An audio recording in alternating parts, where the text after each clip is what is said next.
Heyo, everybody. We live. Ah, I missed! Hello, everyone. Fuck you! Yes. Stop ripping holes in my clothing! Fuck! I need They will that! not. They refuse. That's not how they work. Gonna remember to send them an announcement in our announcements channel that we're live now. It looks like they put a hole in my fucking jacket again. Hello. Welcome to a cold, dark, undead episode of What's Up, everybody. Oh. Well, it's not Today's that gonna be dark. an interesting one. I wouldn't say it's that dark. Funnily enough, when you have a lot of snow on the ground, things don't really get dark. Thanks. That's true. You do have to worry about snow blindness. Actually, that's what snow goggles are for. Yeah. It's a stark, bleak Okay. This week's gonna be interesting because we pseudo took a week off. We did hit some What's Up topics last week. Almost said yesterday. Not correct. Last week with the Let's Talk we did because it was a stream and we had some time to kill. Mm-hmm. Oh God! It put a hole in but my also neck. there's some stuff we didn't talk about, including Project Zomboid, which you were playing on screen right now. Yes. I believe I asked you and you said you did not necessarily want to discuss our Zomboid adventures without a physical demonstration. Yes.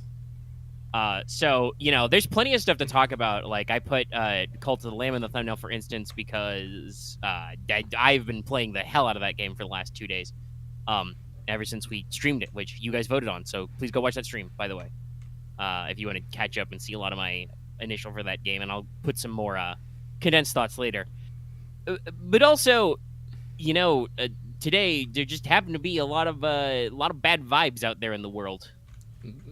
Stuff going on, things happening. So yeah, Twitter has been aflame, and in various senses of the word.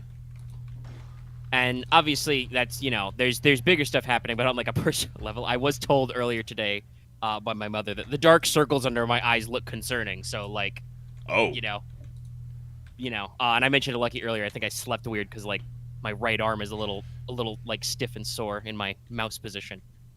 So, like, yeah, I'm probably a little higher than normal stress levels. People at home, you can... I just realized that... There we go. I was just like, oh, where'd chat go? Oh, yeah, it freaked out for a second. Okay, it's there. Chat, you, of course, can alleviate my work-related stress by making sure to click videos that we make and watch them. Because the view counts have been weird. But also, as usual with YouTube, that is kind of the stress of this business we're in, for lack of a better term. Sometimes YouTube is just weird. Like, I think they're saying that we're, like, down, like, 5 subs in the past 28 days, but the number is the exact same as it's, like, stabilized at the same number it's been on the month. So, like, I don't know if, like, the numbers are not like balanced out. Like, did we have more than we thought we had than YouTube was reporting and it like adjusted down? Did we have more than it said and now they've left? Like, I don't know. And it's just like, damn, that's weird. I don't know. Maybe Same YouTube, with, like, view counts. I don't know. Maybe YouTube has been like kicking bots and whatnot. They definitely probably have been doing some of that. I did check earlier today because we are getting a weird thing where YouTube is telling us there are more public comments on our video than there should be. I don't know if that means somebody got deleted or something, but I did check our spam filter. I know they fixed that to be more intense lately. They're not kidding. Like, you know, all those usual spam ads you used to see on our videos for, like, you know, adults-only websites or, you know, click weird things, lots of Spanish and Russian. Yeah. YouTube catches all that shit now. Oh, good. Yeah, no, like, all that shit is just being, like, side-filtered to the, you know, possibly suspicious and auto-filtered after 60 days, and YouTube just didn't even let me know, and I'm like, wow, effective, cool, thumbs up, YouTube. Nice. But yeah, so I would appreciate it if you haven't happened to catch some of our videos this week. Go ahead and give them a yell. Tell your friends about them if you think they're interesting. You know, check out some stuff. I will say, well, I did shorten the video title because it was very long. It was very close to the... We have a 100 character limit in YouTube video titles. It was very close to that, so I decided to shorten it. YouTube did not give a shit about our thumbnail or the fact that I put the phrase adults only in the title. Nice. And our click-through percentage is up very slightly, so people who are seeing the video are clicking on it slightly more than usual, so we'll see how that one shakes out. But It's not breaking the bank in terms of views anyway. It's very, very funny, though, to be like, oh, yeah, no, it's working. But yeah, so stuff out there is weird. There's been some like I said, some bad vibes over the last couple of days. I don't know. Do you want to talk about some of the Twitter stuff? Uh, I think the only one that's probably really been hitting. Well, there's been a lot of things, I guess, going on the past couple days. Elon Musk hit pitching a fit over Starlink. Which I believe just today I have heard he's taken it back. Yeah, he has. He's just like, fuck it, fine. Say what you will about like. There's one thing I can say for Musk. At least he is, I think, authentic. Like, he's just himself. Yeah. And he has a lot of money, and that means that sometimes he's kind of a prick. But he just exists as a guy. On a personal level, I like him. He seems like kind of one of my people, but I don't know if I necessarily like him as a businessman. Yeah. His ideas on business and back and forth are just kind of out there. But yeah, he's definitely just kind of like a dude. Mm-hmm. And I do think that sometimes he catches flack for no reason. Like, Well, there's of no course. godly reason for Tesla's stock to take a hit when he smoked a blunt with Joe Rogan. Like, we really shouldn't care about that. And actually, was that this week or was that last week? But, you know, talking about caring about that, there were actually, like, President Biden put out, big sweeping, like, federal nullifications for weed charges. Yeah.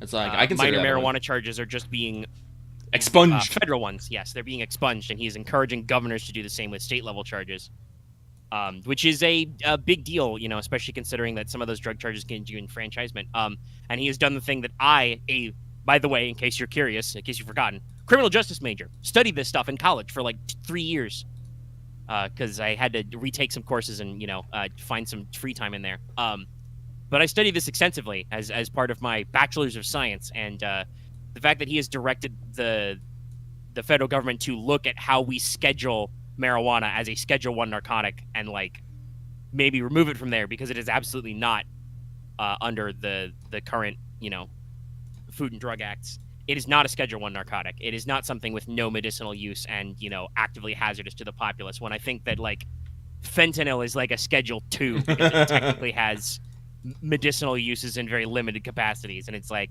no, that's not how this works.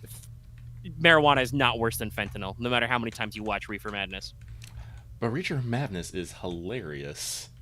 Oh, true. Yes, very funny. But yeah, so good vibes and bad vibes going around. Yeah, no, like the whole thing about like Joe Biden's whole campaign was kind of centered around him tackling student debt, and again his reforms and it seems like he's actually starting to come through on those. So yeah. I'm excited for that. Like I said, even if I'm only probably gonna get that 10K relief, but that's gonna knock my student down debt from like 12K to 2K, which is a significant number in my books.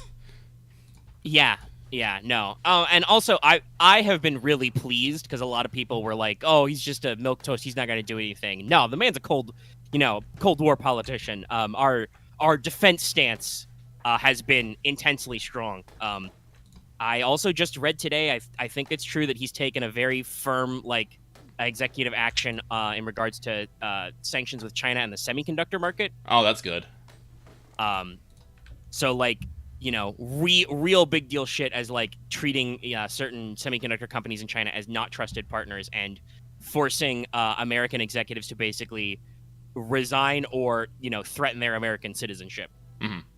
So we're making moves. We'll see how it plays out. I know that a lot of people are upset about inflation and gas prices and shit. Not that our allies are helping with that, our quote unquote allies, because if you haven't heard, the Saudis have decided to stick it to us on oil production at the last minute. God, probably in exchange for a bottle of old vodka and a bad handshake from Uncle Vlad. But, it be how it be. Politics are so beyond me. Yeah, it's just so crazy. At least, like I said, there's sometimes good stuff is happening. Oh, yeah. Iran might be on the verge of a anti-regime revolution. They seem in it for the long haul this time. People are very upset. Mm-hmm. And they're, dousing cops in gasoline.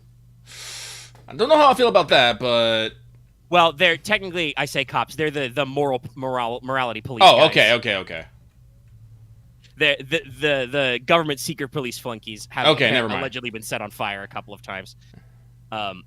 And when you fire live amp rounds into protesters, that's just sometimes you have to accept the consequences of your actions. Yeah, no, that is very fair. But again, I watch and actually, you probably know more about this, but apparently there's something. I can make it. I made it. Something going on with Rooster Teeth and Achievement Hunter right now.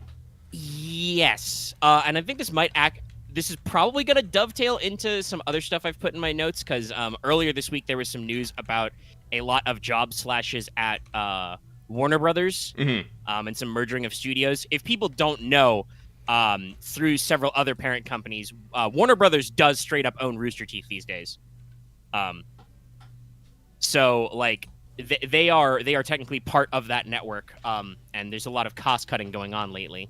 This is maybe why you see some a lot of synergy with like DC Comics and stuff because that's also Warner Brothers owned.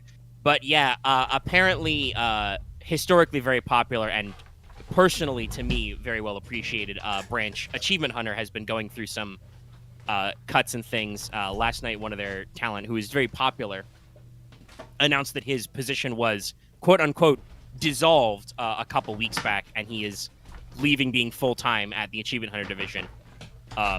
He's still on a part-time contract, so he will show up for video series he is a part of and still like do stuff with the guys, but he is not going to be on camera as much and is probably going to transition to full-time streaming, which is what a lot of former Achievement Hunter refugees who have had to leave for various reasons have done.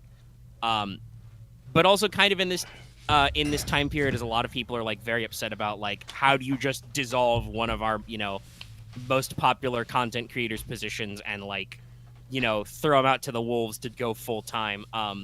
Some other people have been like talking about their very negative experiences in the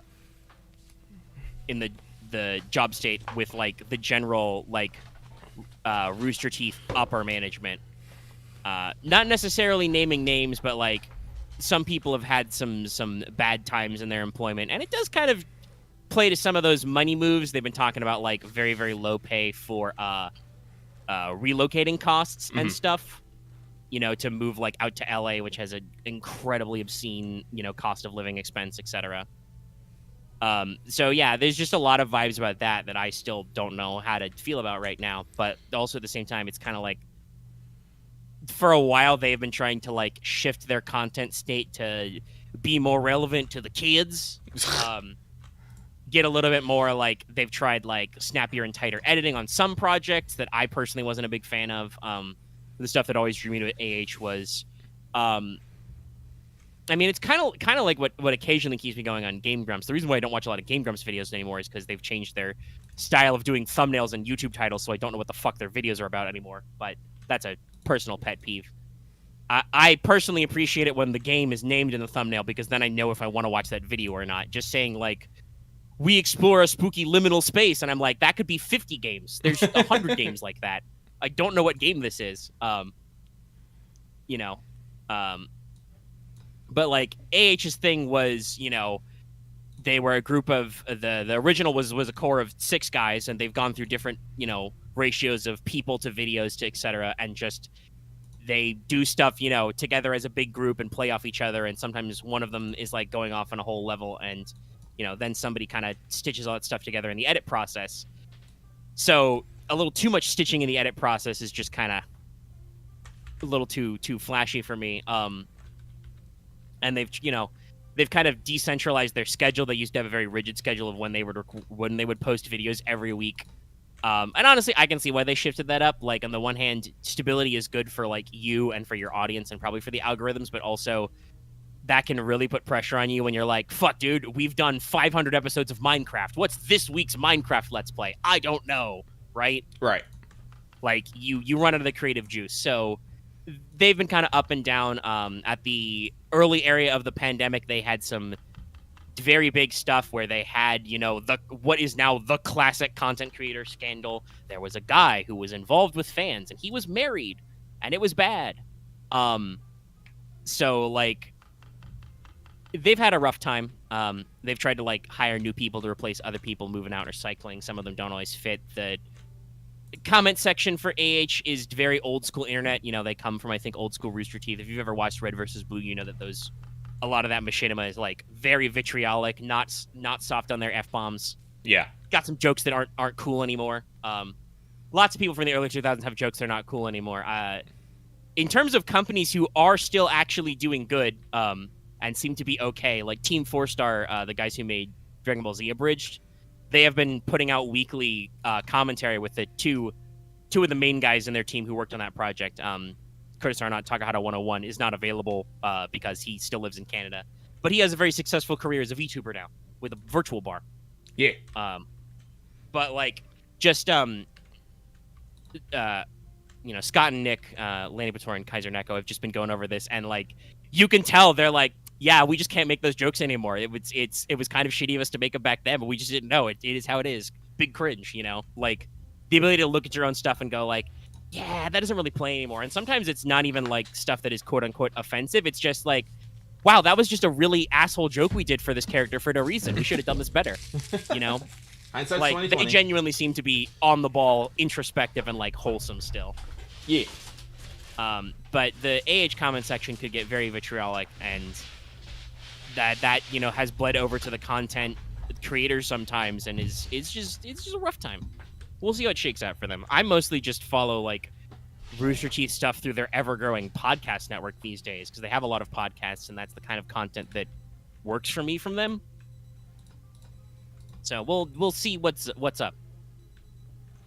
So that's like one big thing that has been blowing up since late last night on Twitter, and I don't feel the need to unpack a lot of stuff. You can research it on your own, but obviously, like you said, he's not a big follower of that one. Yeah. So the other big thing I think right now is, technically Bayonetta related, but as usual for Twitter is like spiraling out into all kinds of other areas. Yeah, I think I've seen it trending most with Platinum and Bayonetta. Yes, but I have also occasionally seen like comments about Nintendo or even Astral Chain getting kind of like sucked into this conversation because that's how the Twitter hole works. It's a very weird hole. Yeah. So the general gist of what I've got is Bayonetta 3 is coming out soon, this month. Yes. What I understand is going on is I think it was the full-blown original actress for Bayonetta. Yes. Helena Taylor went on Twitter to let everybody know she is not doing the primary voice role. And the reason for that is they offered to pay her terribly. The quoted figure is for the entire role of Bayonetta, $4,000, which is tiny baby money.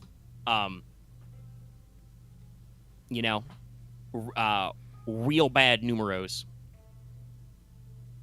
And obviously, there's a lot of side conversations. I think director of Bayonetta, Hideki Kamiya's Twitter account got restricted. Because he was probably blocking a lot of people, but also that's kind of his thing, so I don't know if that's unusual or just business as usual. I think that's just business as usual. Yeah. It's just that because this controversy is blowing up, he's probably got a lot more people in his mentions he is blocking. Yeah. I always got the impression he wasn't super keen on social media, and I feel like a lot of Japanese developers aren't, honestly. Well, I don't think they're keen on social media when it comes to their actual work. Yes. Or like they don't. I think some of them don't like the idea that's very common these days of like using your personal social media as like part of your marketing outreach. Yeah. Right. Like, and honestly, I think you can see that, for instance, like Hideo Kojima, like he's got an English Twitter. He tweets about a lot of stuff. Usually it's about like what books and movies and music he's enjoying right now. He will occasionally have like coy little tweets about like, oh, I did a, remote meeting with some guys from Sony or whatever. Mm-hmm. Or, I saw blah, blah, blah. Funny enough, technically associated with Rooster Teeth. But one of their other sub-brands, Kind of Funny, had a really great day the other day. Because they just moved into a new studio. And had like a 24-hour live stream and other bullshit about it, real big deal. But those guys have been in the industry so long, they used to work for IGN, right? Yeah. And have kind of gone on to do their own thing. And they know a lot of industry people. Their trailer for like their new studio space, they got Kojima to do VO for that. like just as a casual fact. And like he actually tweeted back to them, like, joshing back and forth with him, and also talking about like his personal experience about like I too remember when my team started as like 4 guys in a spare room kind of a thing. Because that's Kind of Funny's name for their new studio is called the Spare Bedroom in honor of where they started doing this, because that's what you do in a lot of these industries. You start like doing podcasts and videos and shit from whatever space you got available. We still do that technically. I'm broadcasting you live from my home office, which is my room office. I can reach over and touch the end of my bed. But the voice actress, forgive me, I am horrible with names, has basically released a video explaining her circumstances and asking people to basically boycott Bayonetta 3 when it comes out. Yeah. Now, I'm a devil's advocate. I never ever like just to see one person's size and just take it as is. Never. Because, as usual, Platinum and Nintendo's, they aren't saying shit about this. They aren't. No, they don't. They are just like refusing to explain anything, and I'm just like. I believe she even says in the video that she is going against her NDA to say this. Yeah. Which obviously is like legally that's a no-no. We can debate about the morality of whatnot later, but like that's usually not a good thing to do. Yeah. And obviously that means that like she's taking this very seriously if she's going to go against her NDA. But also the odds of getting any timely response from Nintendo or Platinum or anybody is probably low because there are probably legal agreements involved. Yes, because like I'm not familiar with the VA business. I'm really not. Like, I love VAs, I love their work, and I appreciate everything they do. And I do agree that all VAs should get paid fairly for their work. But the thing that constantly gets to me is, what the fuck is the fair rate for your work? Yeah. Because, like, video games and whatnot, like depending on the character, how long you gotta be, how much you have to read, how you have to read it, how many scenes you have to do, how long you have to spend in the studio. If there is performance or motion capture involved. Like, this was a big thing in the strike a few years back, was that VAs were not being compensated for doing mocap and basically doing stunts in addition to Yeah, so I'm just like, I listen to fucking 4K, and, for me, that's like, that's 2 months, that's like 2 months worth of, rent and groceries and all that stuff for me personally. But I don't know, like, how long did she stay in the studio? How long did she work? How long would it have taken her to do all this? Like, and we can presume if again, it's a complicated issue, and I think that 4K number is like. I don't think it's like, I think you should definitely be paid more than 4K for it, but yes, it definitely seems like a weird lowball number from what I understand. Like sometimes for big AAA games, you have individual people being paid, hundreds of thousands of dollars for a performance. Yeah, right? no, so it's like that's a very small number of digits for this. For what is, as far as we know, the title role, right? Yes. Like, she is Bayonetta's voice actress. This is, up front and center. She is probably going to have the most lines. She's probably going to be in the most scenes. She'll have probably the most extra dialogue because she'll be doing all, the combat sound effects. It's somebody in chat brought it up. It was GTA 4's main character's voiceover got paid the $100K. And that was still considered underpaid? Ooh, yeah, and if that was being shortchanged a little, yeah, damn. Yeah, no, that's fucking bullshit. But so basically what I feel like, what we need is this is why they keep calling to unionize and stuff, and me personally, I have beef with unions. I won't get necessarily fully into why, but like, we've been having so many fucking issues with like so many like actors, actresses of voice and everything just being stonewalled out of things just because they want to unionize and whatnot. And I'm just like, and I just keep looking at the media industry and I'm like, why? What big secret do you have that basically keeps you want from people to find out like your whole system for doing this? Yeah, y'all know me. I'm a minarchist. I'm not big on large, bulky structures. So a lot of like classically entrenched unions have their own problems. But also, collectivizing for bargaining power is pretty basic bitch stuff. And like, just democratizing your workforce is, interesting. And the funny thing is, from what I understand of this, and again, people correct me in the live chat or the comments, but what I understand is most of the actors in Bayonetta are union. Now, Nintendo is publishing; they do not usually do union dubs. I know that for quite a while now, Nintendo has been going to like England and stuff and other parts in Europe, which have their own, labor regulations different from the U.S., but not necessarily having the same unionization of voice acting to do some of their localization and stuff, right? So that's a weird case. But the weird thing is the thing that makes like the number very, very big lowball. The other weird thing about this that just makes me go like, okay, well, obviously I think a lot of people are keen on this story because there is a greater, greater, whatchamacallit, like story going on here. From what I've heard, Taylor got replaced by Jen Hale. Really? Jennifer Hale, yes. Well known for her work as female Commander Shepard and lots of other iconic roles in anime and video games and stuff. Who is a union actress, is a big, voice actors, workers' compensation thing. She's been part of like that big strike a couple of years ago and stuff. So like, I cannot imagine that she would openly scoop another actress on a role. Right? That seems kind of weird. Also, she's a major headliner in the industry. She almost assuredly cost more than $4K. So, like, again, this is one of those things. Something is happening here. Yeah, no, like, I don't think this is just clear cut as Platinum Games because like we give you 4K, take it or leave it. Something else fucking happened, and I don't know what. And this is again, I think I've talked about this eternally. I hate that. I really do fucking hate that. Like, yeah, the lack of. There's no way that Nintendo or Platinum will pry open enough rocks to let us figure out exactly what happened. At the end of the day, and I mean, ultimately, it's still going to be he said, she said, right? Like, unless they have recorded audio of these discussions they can show us, we're not going to know for sure because it's going to be a lot of he said, she said. Yeah, and honestly, I don't know how many people do you think are actually going to boycott Bayonetta 3 over this?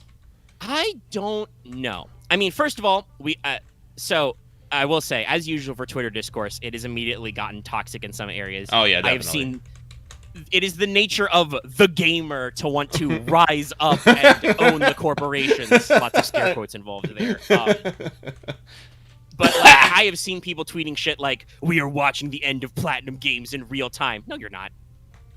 Like, okay, Platinum had a bad game earlier this year. Babylon's Fall was bad by everyone's accounts.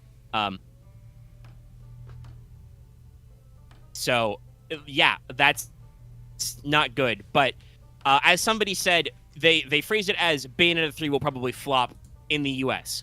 Possibly. I still don't think flop will work. Because how many people are going to be like, well, I already got my pre-order in. There was so much anticipatory hype over Bayonetta 3, right? Right. Like, it was such a big deal that Bayonetta 3 is coming out, and so many people want more Bayonetta content. So I don't know how much it'll actually work. Somebody did actually point out that the initial gameplay reveal trailer has, like, 1 million less views than Miss Taylor's video. So, like, that does show that there is some motion. I don't know if that will impact anything in the sales, and obviously it will only be for, like, America, because Japan's not going to give a shit. They have a different dub. Different audio recording.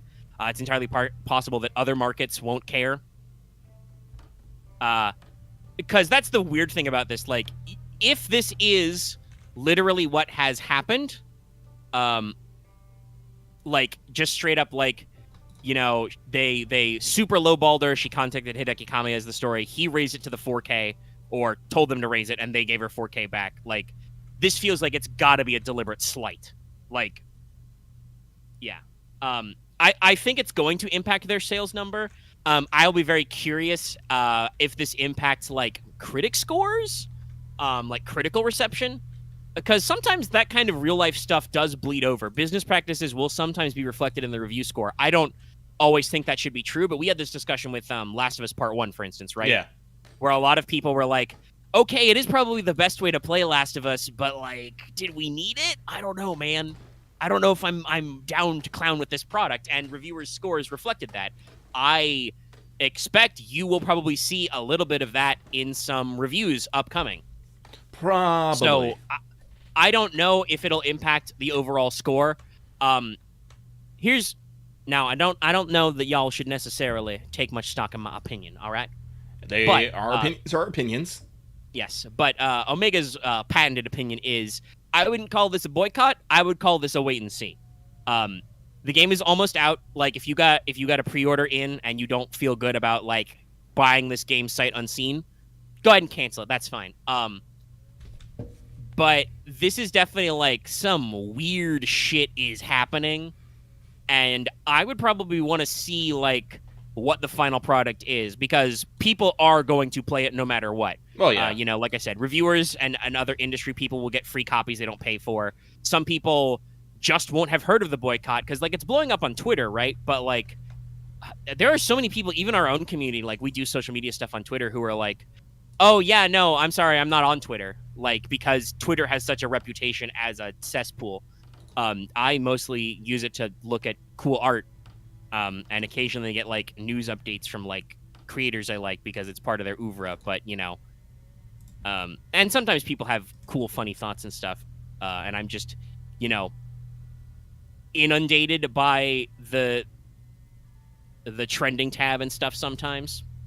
So, but like there are people who are just don't go on Twitter, and again, there are a lot of studies being done on the nature of social media and stuff, and like, hey, taking long breaks or not engaging in social media might be good for your mental health. Are you an anxious person? Maybe constantly being surrounded by the thoughts of others, including possibly other anxious people, is not good for you. Take a break. Step back. Make sure to filter your opinions. But so people are going to buy it, and people are going to stream it and have videos and have like dissections of this, and we'll be able to see like performance notes, other stuff going on, what's up. At this point, the game is almost assuredly already gone gold, right? Like it's already locked in. We've got our final product. So there's no way that they're going to like even if Nintendo comes out tomorrow and says, hey, our bad, this was just like some weird corporate politicking bullshit, and like it, somebody decided they didn't, in corporate decided they didn't like Taylor, they wanted somebody else, we get him in, I'm starting to feel like this. I think that's actually what happened. Oh, I absolutely, that gives me those vibes. Like, yeah. But again, the fact that they got a highly rated voice actress to come in and replace the role of Bayonetta, that's just like, okay, this was a deliberate slight. Something is going on. And I mean, if you want to be like full devil's advocate, there could be extenuating circumstances we don't know about. I know, Bayonetta is a pretty old game. There's some time travel stuff in Bayonetta. I saw some jokes about Bayonetta 3 and Enter the Bayoverse, so I think there may be some alternate timeline stuff they're teasing. It could just be as something simple as there was a miscommunication or a choice by the localization team to have like different VA work done, and they were only offering Taylor like a cameo as a Bayonetta, and just somebody wasn't clear about that.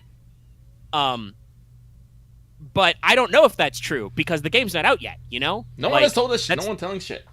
Yeah, and that's why I said, like, I feel this is a wait and see. Like, this is a moment where I will be like, okay, I'm going to let... I'm not pre-ordered. I'm not caught up. I still haven't played Bayonetta 2. Thanks, Wii U.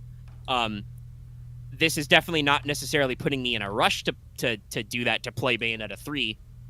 But it's definitely, like, a situation where, like, I would say take a step back, wait for it to come out, see what people are saying. Because, hey, you know what? God knows. Games industry these days. Maybe the game sucks. Who knows? Like, it probably doesn't suck, because it's got most of the same people, like, actually making the game and stuff, and, the Switch is a decent console, but, like, it could be terrible. Who the fuck knows? It's been, in development hell for years. Yeah, Bayonetta 2's on Switch. I haven't bought the Switch version, but, like, the reason why I didn't play it when it came out was because it was on Wii U. If it had not been bought up by, like, if the IP hadn't been bought by Nintendo, I should say. Like, if it had still been on, like, a PlayStation Xbox release, I would have played the shit out of Bayonetta 2 when it came out. But it didn't, so I did not. Because shit's weird like that. But yeah, and like I said, I feel like there's a lot of people who are like, as always, eager to like stick it to the man and, you know, eat the games industry, which like generally is not my vibe, y'all. We've talked about this. Even for most people in the industry, most people don't want games to fail. They don't want games to be bad and studios to go under. Mostly, I think people just want it to be enough of a shock to their wallet for them to realize that, like, whatever bullshit they're on this week is not profitable, actually. And unfortunately, it often turns out that it is profitable, actually. It sucks for us. We continue to spiral closer and closer to the cyberpunk future. Every day. But, like, there are... Lost my train of thought a little bit. Let me get it back. As Lucky continues to build more walls. I'm making a fort. Yeah. It's a pretty kick-ass looking fort. From what I can see through the mist. Yeah, I'm sorry. There's Man, I wonder if that's a mod. If anytime there's foggies, there's just fucking randomly spawning zombies. That'd be great. Oh, probably, yeah. There's a lot of mods for Zomboid. For a game that is technically still early access, and I'm sure we'll talk about it later. But, yeah, like I said, I am not in a huge demand to play Bayonetta 3. I feel like this is probably going to cool a lot of people off. Probably. Obviously, there's a lot of, Nintendo has, because of some of their business practices and their exclusivity and stuff, there is a lot of discourse about Nintendo. It's always morally correct to pirate Nintendo games. It's not actually true. As a long-term previous flyer of the colors, as someone who may have to figure out some solutions that are not ideal anyway because of the situation with the new season of Bleach, because I don't have Hulu and Disney Plus is going to jack up their prices next month anyway, so it's like, fuck. I think I need to, like, dig up a VPN or hoist the colors, y'all. But, like, even then, that's like, no, it's not always morally correct. It's just what you feel like doing. Like, sometimes studios should be rewarded for the product they did. I just think that sometimes you need to take a wait-and-see approach and, like, see what happens. Because, like, a lot of people probably worked on Bayonetta 3. A lot of people probably loved it. Some of them probably don't have any idea what's going on, and, like, just wait and see what happens. Some people are trying to, like, really stick it to Platinum just because maybe they don't like their games, or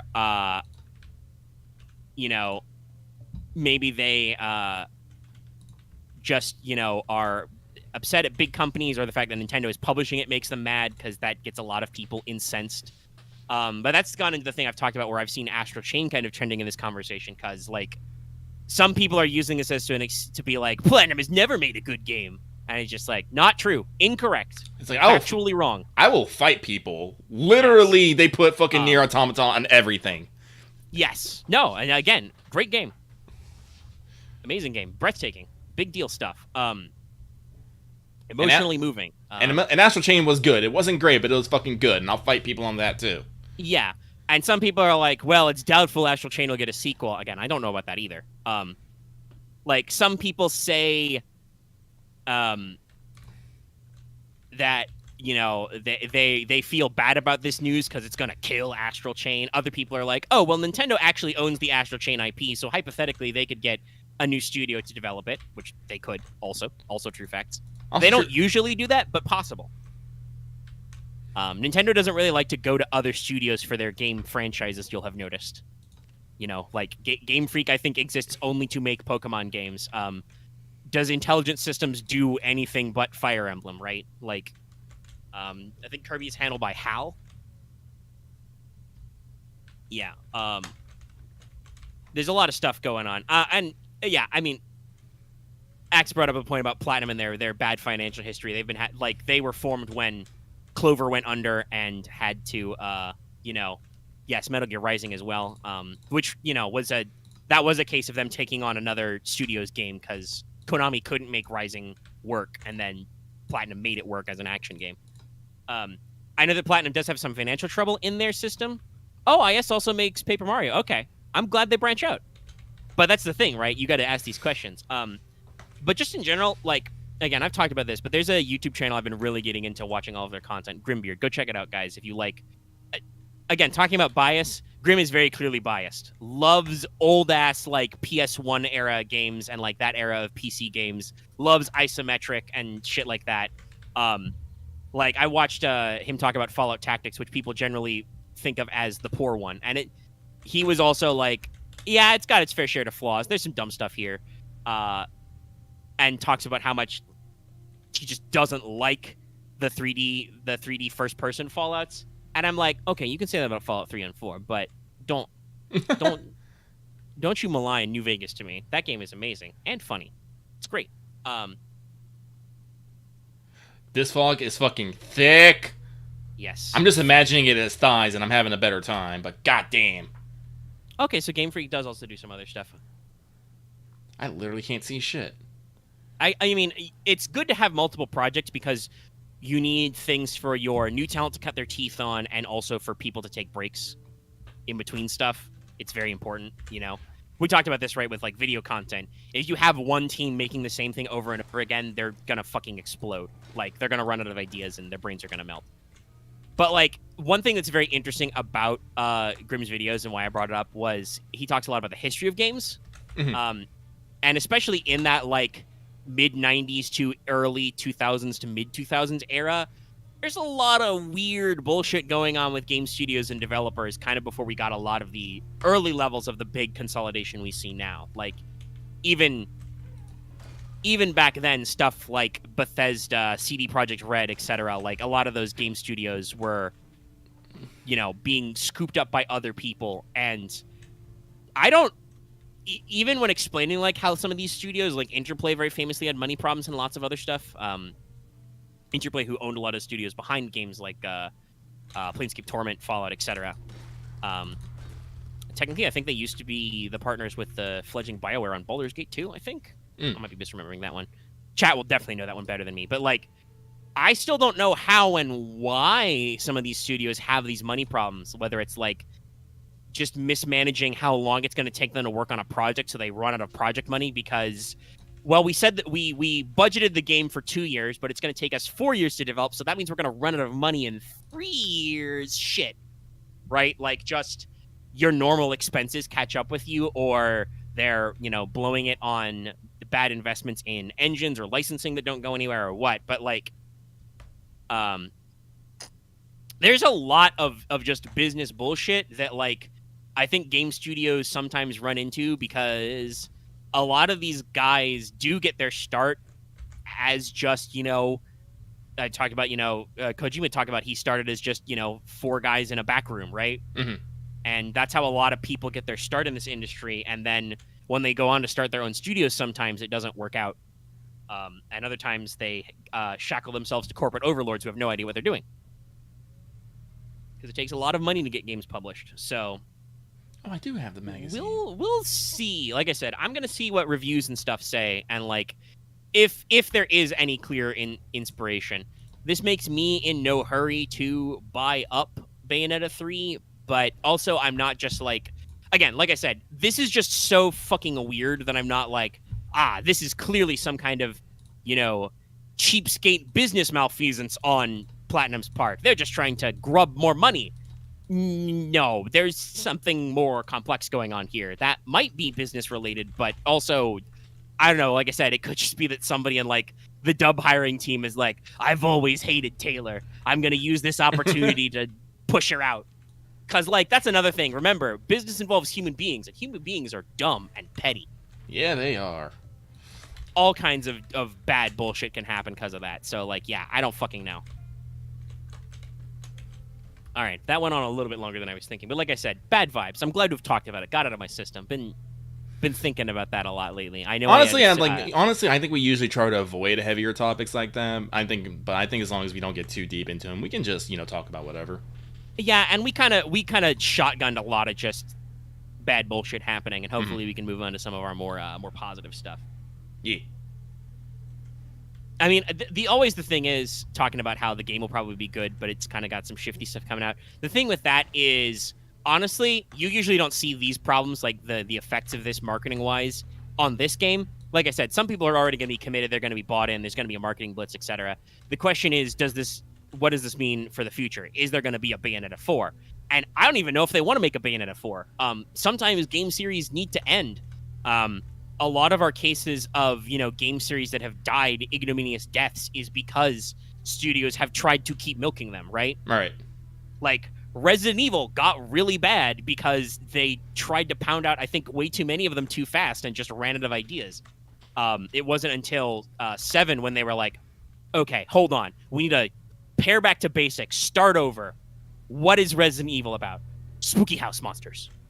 Boom, done.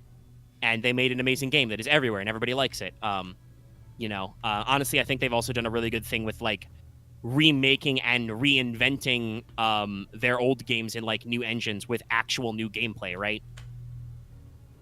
And the Resident Evil 4 remake is probably going to be fucking phenomenal and be everywhere, right? Oh, I'm gonna play it. Yeah, I'm in. I'm down to clown. Yeah, I think Street Fighter has been through some stuff as well. But a lot of people are saying 6 looks pretty cool. I think 6 looks pretty cool because they're doing a lot of fun, like, create a character and story stuff with the characters. And, actually updating some of their looks and stuff. A lot of games get stagnant. They don't want to change the vibes, so we'll see, I'll admit, while I think the concept for more games is cool and I really liked Bayonetta's gameplay to want more, at the same time, having only just played the first one, the original Bayonetta just does kind of have a pretty solid conclusion. You summon Satan and punch God into the sun and go home, guys. That's, that's pretty conclusive. You solve a lot of mysteries about yourself, you unfuck the timeline, and you punch God into the sun. What more do you need?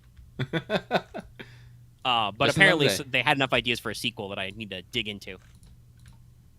And they had enough ideas for a threequel, Or did they? We don't know. And I think that, like, sometimes these, whether it's game series or even game genres, I think we talked about this a little, for example, on, I think that was on stream on Thursday, or it might have been on Monday. But we've been talking about, like how FPS games are in a really weird state right now. Because I feel like a lot of the franchises you think are big hitters are just not. Like, they make a bulk of their sales back, but they're not doing anything cool enough to actually be notable, Mm-hmm. A new Battlefield came out, and that went over like a lead balloon. Just kind of rolled on the ground there. Yeah. And I know that they've got some support plans for it, but it's not really, like, going places. Destiny is, I think, still going strong, but, like, I think because of its, like, science fantasy background and being an MMO, basically, not everybody's going to be into that. We're doing a really big marketing push for COD, Modern Warfare 2, but we'll see how that actually turns out. It's a lot of weird stuff going on. You need to do some vibes, but it's like I said, it's good to get the energy out so we can move on to a few more positive things. I think we just need to go back to the time of weird first-person shooters, like The Darkness. The Darkness was weird, and I loved it. Yeah. You do occasionally get that with some indie, what we call boomer shooters now. Boomer shooters. Very funny way, especially considering were baby boomers actually playing Doom and Quake? Isn't that more of a, like, early millennial Gen X thing? I don't know. Video game timelines, but calling it a boomer shooter is funny, so we'll allow it. There are a few of those out there, but those are much more indie. Yeah, I personally, games could be more adventurous these days. Like, remakes are interesting when as older games get, like, harder and harder to put together. Like, so many classic, like, CRPGs or weird immersive games are such a pain in the ass to run because they're, like, so buggy and they aren't designed to work with modern operating systems and drivers and shit, right? And obviously there are, both personal and fan-made patches to try and fix that, but it's hard to get everything. I think several years back I tried to play Stalker and just couldn't because, like, I would get weird crashes and glitches and couldn't understand what the fuck was happening. So, like, games are classics but require a lot of work, so there's definitely something to be said for, like, continuing to catch up and remaster and smooth over some bad corners in some old games, but we could use a little bit of that weird, quirky energy. But there's a lot of vibes, and yeah, my bottle of water is away, so hold on a second, everybody. I gotta go take a big hearty drink. It's gonna take My water is far away. Gonna get a big gulp. Lucky tries to figure out how the fuck to actually make a brick kiln. I have a book that says, you teach recipe, make brick kiln. I have already read it. But I do not see Brick Kiln in any of my fucking tabs. So I am slightly bamboozled.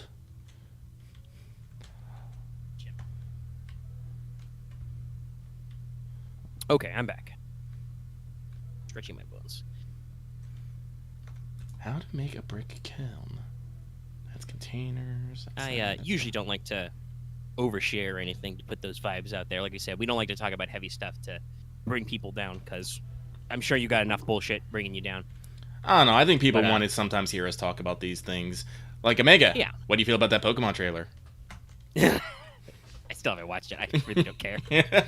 I mean, I think that the trailer has a conversation about it, but also just as usual talking about the gamers and the rising up. People just want to be mad about stuff too. The general vibe I've gotten without watching it, because like I said, I truly do not care. Like I'm probably gonna buy Scarlet regardless, just because it has been like 3 years. It is a new Pokemon game. It looks neat. They've got fun stuff. And, you know, I have been out of the loop for some previous Pokemon games, but the general gist I get is that it's a, like, voiced trailer with performance for a character showing off a new gym leader. Obviously, the internet was immediately horny, as they always are.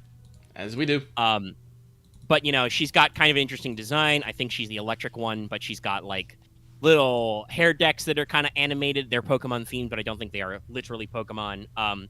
Doing kind of a streamer vibe, like, hey, you know, look, we're presenting my videos out to the world kind of a thing with, like I said, voice acting and performance, and that's not gonna be in the game.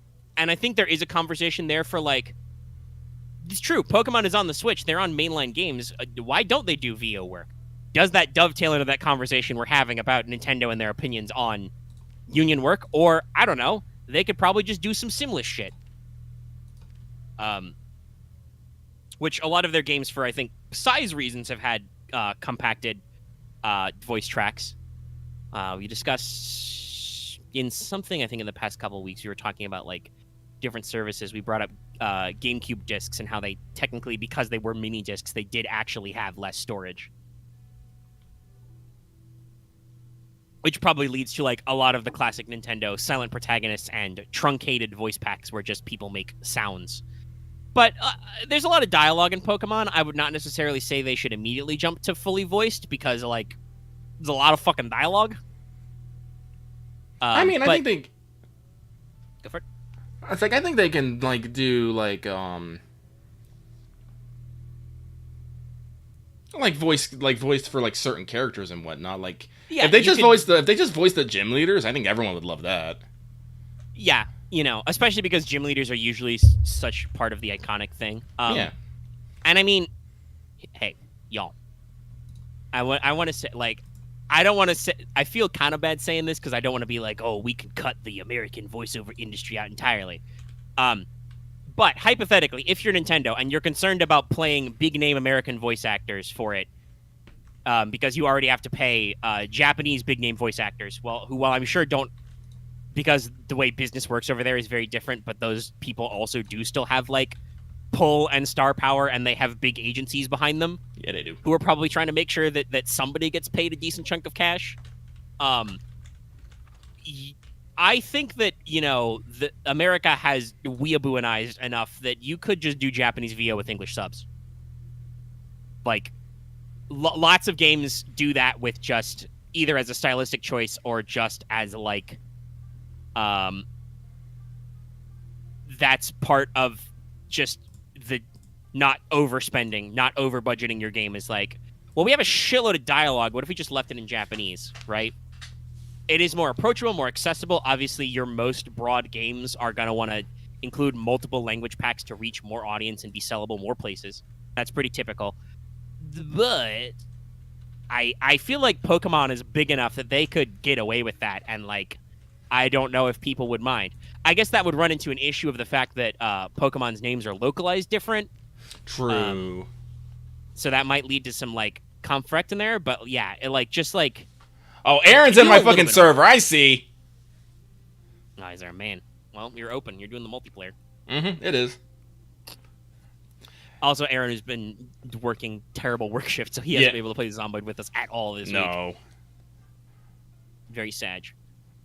But yeah, so like I think there's an interesting discussion about the Pokemon trailer to be had and like how we market it this way, but also Aaron, go to sleep.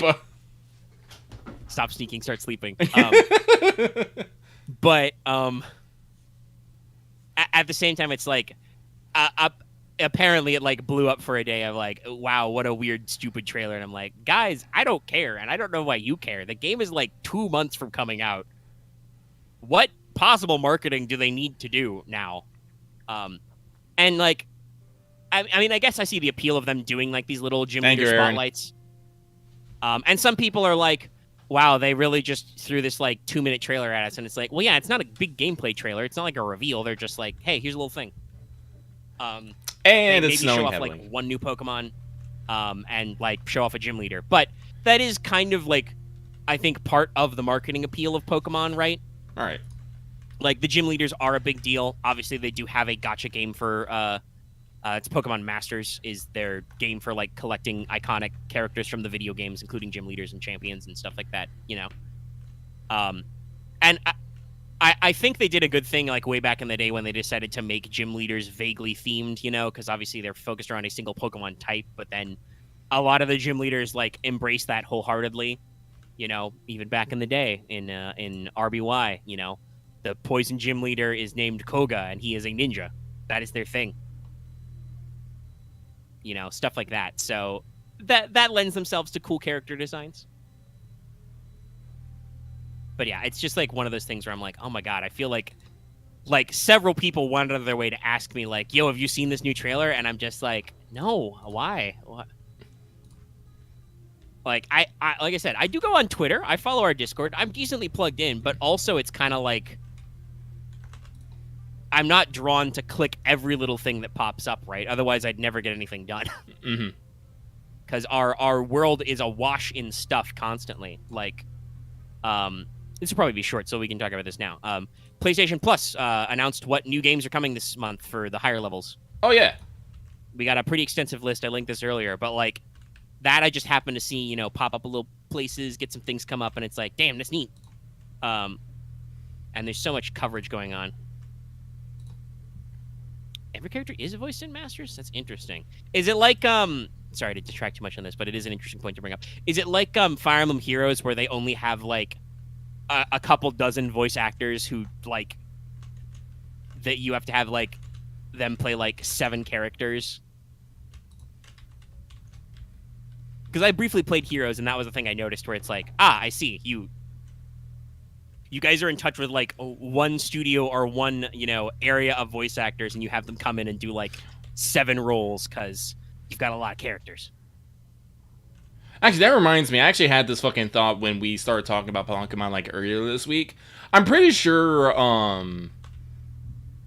Nintendo actually does have to shell out a fucking bit for voice acting because someone has to make those fucking Pokemon sounds.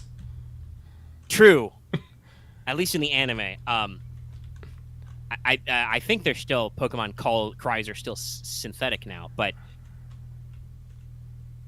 yeah, that's we were talking about like for anime dubbing and stuff. Who does Pokemon sounds? It's like oof. Yeah. And yes, we had a big long discussion the other day about our interesting, not really repeating. Is it in English or Japanese? Or do they have both tracks? Though, of course, that could be just different, different divisions. Like, I, again, talking about that, I don't know that, like, the Pokemon Company and Game Freak are, like, literally directly handling the mobile games. But, yeah, if that's something they've already done, then yes, they should absolutely... If they're going to do that tech for, like, both, okay, you have dual audio. Yeah, if you're going to do that tech for a mobile game, you can at least do partial VO for a mainline Pokemon game. Like we said, don't try and voice every single line of dialogue. Like, I've seen both on our Discord and other places some debates about like what genre Pokemon is. Is Pokemon a JRPG? I certainly think it is. Like, yes, it has the Mons format, you know, the pet battle format. But like, so does Persona and other SMT games. Those are very much JRPGs, guys. Pokemon even usually has you punch God like once a game. It's true. So like, nah, they're very much in the JRPG oeuvre. And like, yeah, modern JRPGs don't try to usually dub over every single fucking line because there's a lot of ancillary text that doesn't matter. But major cutscenes, a couple of, in battle quotes and stuff like that, that would probably go a long way to make your games, be more fully voiced and active and give the illusion that you're keeping up with the times. Like, I'm not going to say that Pokemon doesn't keep up with the times tech-wise, but I know that sometimes people feel like they don't, right? Because this was part of our long discussion on our Discord that you were there for some of, but some of which we did actually move into games eventually. But, like, there's a lot of different levels to, like, Pokemon fans and stuff, and Pokemon, I feel like, is a game series that they're very fixed in their vibes. Mm-hmm. Like, there's a lot of strict structure to what makes a core Pokemon game, right? You've got so many new mons, you got a Pokedex, you got to pick a starter from 3, and you got to collect 8 gym badges and then fight, the Elite Four and a champion. Personally, the way I said it was, I feel like there's a,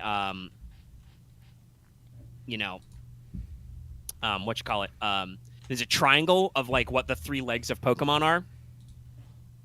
One is the Pokemon League itself, like actually collecting your gym badges, going through all the gyms, the towns, clearing the Elite Four, the championship. This is usually where the game rolls credits. But depending on different entries in the title, that may or may not have different levels of focus. Then you've got a team of crime. This is another leg. You have a team of crime. They have plots. They do stuff. Sometimes they are very integrated to the story. Sometimes they are not. And then you also have spooky mythological Pokemon bullshit. And different games have done different layers. Like, honestly, I don't think Pokemon really clinched this formula until Gold Silver Crystal. Because if you think about it, the original Pokemon game, very simplistic, very basic. I mean, it was through the use of like crazy compression tools, they were able to put the entirety of Red, Blue, Yellow's map in Gold, Silver, Crystal. So that says something about how lean and mean everything could be. But like the legendary Pokemon stuff is very minimal in the original games. It's mostly just there is some foreshadowing for Mewtwo and stuff, and there are Mewtwo and the legendary birds and so on. But it's like very much like a secret hidden thing, right? Classic JRPG bonus boss shit. Team Rocket is a deal because they do show up, they do stuff, and you do have to fight them and clear them out. And there's that revelation that like the final gym leader is their boss, so that kind of ties back around. But it's all very loose and flimsy. Gold and Silver definitely set up like, okay, you're a kid, you're gonna do the Pokemon League, go for it. You have stuff to prove, you got a league to clear, you got a championship. Your rival is constantly talking about growing stronger and beating more gym leaders and stuff. You'll see him coming out of gyms and so on and so forth. Especially in Crystal, but even in the base games, there's a lot more going on with like the legendary Pokemon, the twin towers of the 2 birds, the 3 legendary dog types, stuff like that. A lot more integration of the mythos. And Team Rocket is still here, and they are still doing big plot bullshit in story beats that I still find memorable. I still remember the Lake of Rage and the Red Gyarados, right? Oh, yeah. And I still remember the time that, like, when Team Rocket takes over Goldenrod City. Like real-ass criminals. So I think that kind of forms Pokemon's triangle, and different games do different stuff. And I think, depending on your tastes, maybe you want to skip certain generations of games. But I do think that Game Freak and the Pokemon Company do switch stuff up every now and then. But also, like, they would never go so far as to completely cut out one of those aspects, I think. And that hurts them sometimes, is the fact that they feel the need that they have these obligations. And I'm hopeful that, like a lot of people, that like the massive success of Pokemon Legends, Legends Arceus did really, really well. I still haven't played it, but I probably should at some point. I think the new Pokemon Snap did okay. Obviously, like, nostalgia-wise, the original Pokemon Snap's very famous. A lot of people like that one. Though part of that, again, is the memes. You were close! But I think that, like, for core Pokemon Color titles, they sometimes feel like they can't be too ambitious. Hope you're ready to see me fight 5 minutes trying to get a trailer backed up. Just like real life. Just like real life. Just insert the. Well, actually, no. You would do everything in your power not to have your backup alarm in this case, because that would attract Zambos. Yeah. So 7 didn't have actual gym leaders, but like I assume they still had like targeted battles again. Like I don't know what if 7 was so paradigmally different. How did that one do? Did people complain about it being different? Also, which one was 7? I can't count. You got to tell me the names of things. Shit. Was 7 Sun Moon? I feel like Sun and Moon was very well received, but also a lot of people had issues that because it had a lot of Baby's First Pokemon game stuff, like it had a lot of baked-in tutorial that you couldn't really skip. Again, talking about how the games were a little... Okay, strong wild Pokemon? Interesting. So kind of a challenge thing? Yeah, I don't know. Were people receptive to that? Because, like, again, the fact that they switched it back for our next gen could mean that people were like, okay, that was cool, but I missed gym leaders, right? And Sword and Shield definitely leans very, very strongly into the gym leaders, the gym challenge, like literally making your battles with gym leaders exhibition matches in giant fucking stadiums, right, in front of a loud shouting crowd, which those vibes, by the way, are great. Like people will shit talk Sword and Shield to the ends of the earth for various reasons. I had a great experience because it does still hit those beats. The fact that like the crowd chanting is built into the background music is when you do like big moves, you get to the last Pokemon and stuff. Like, yeah, it's really good.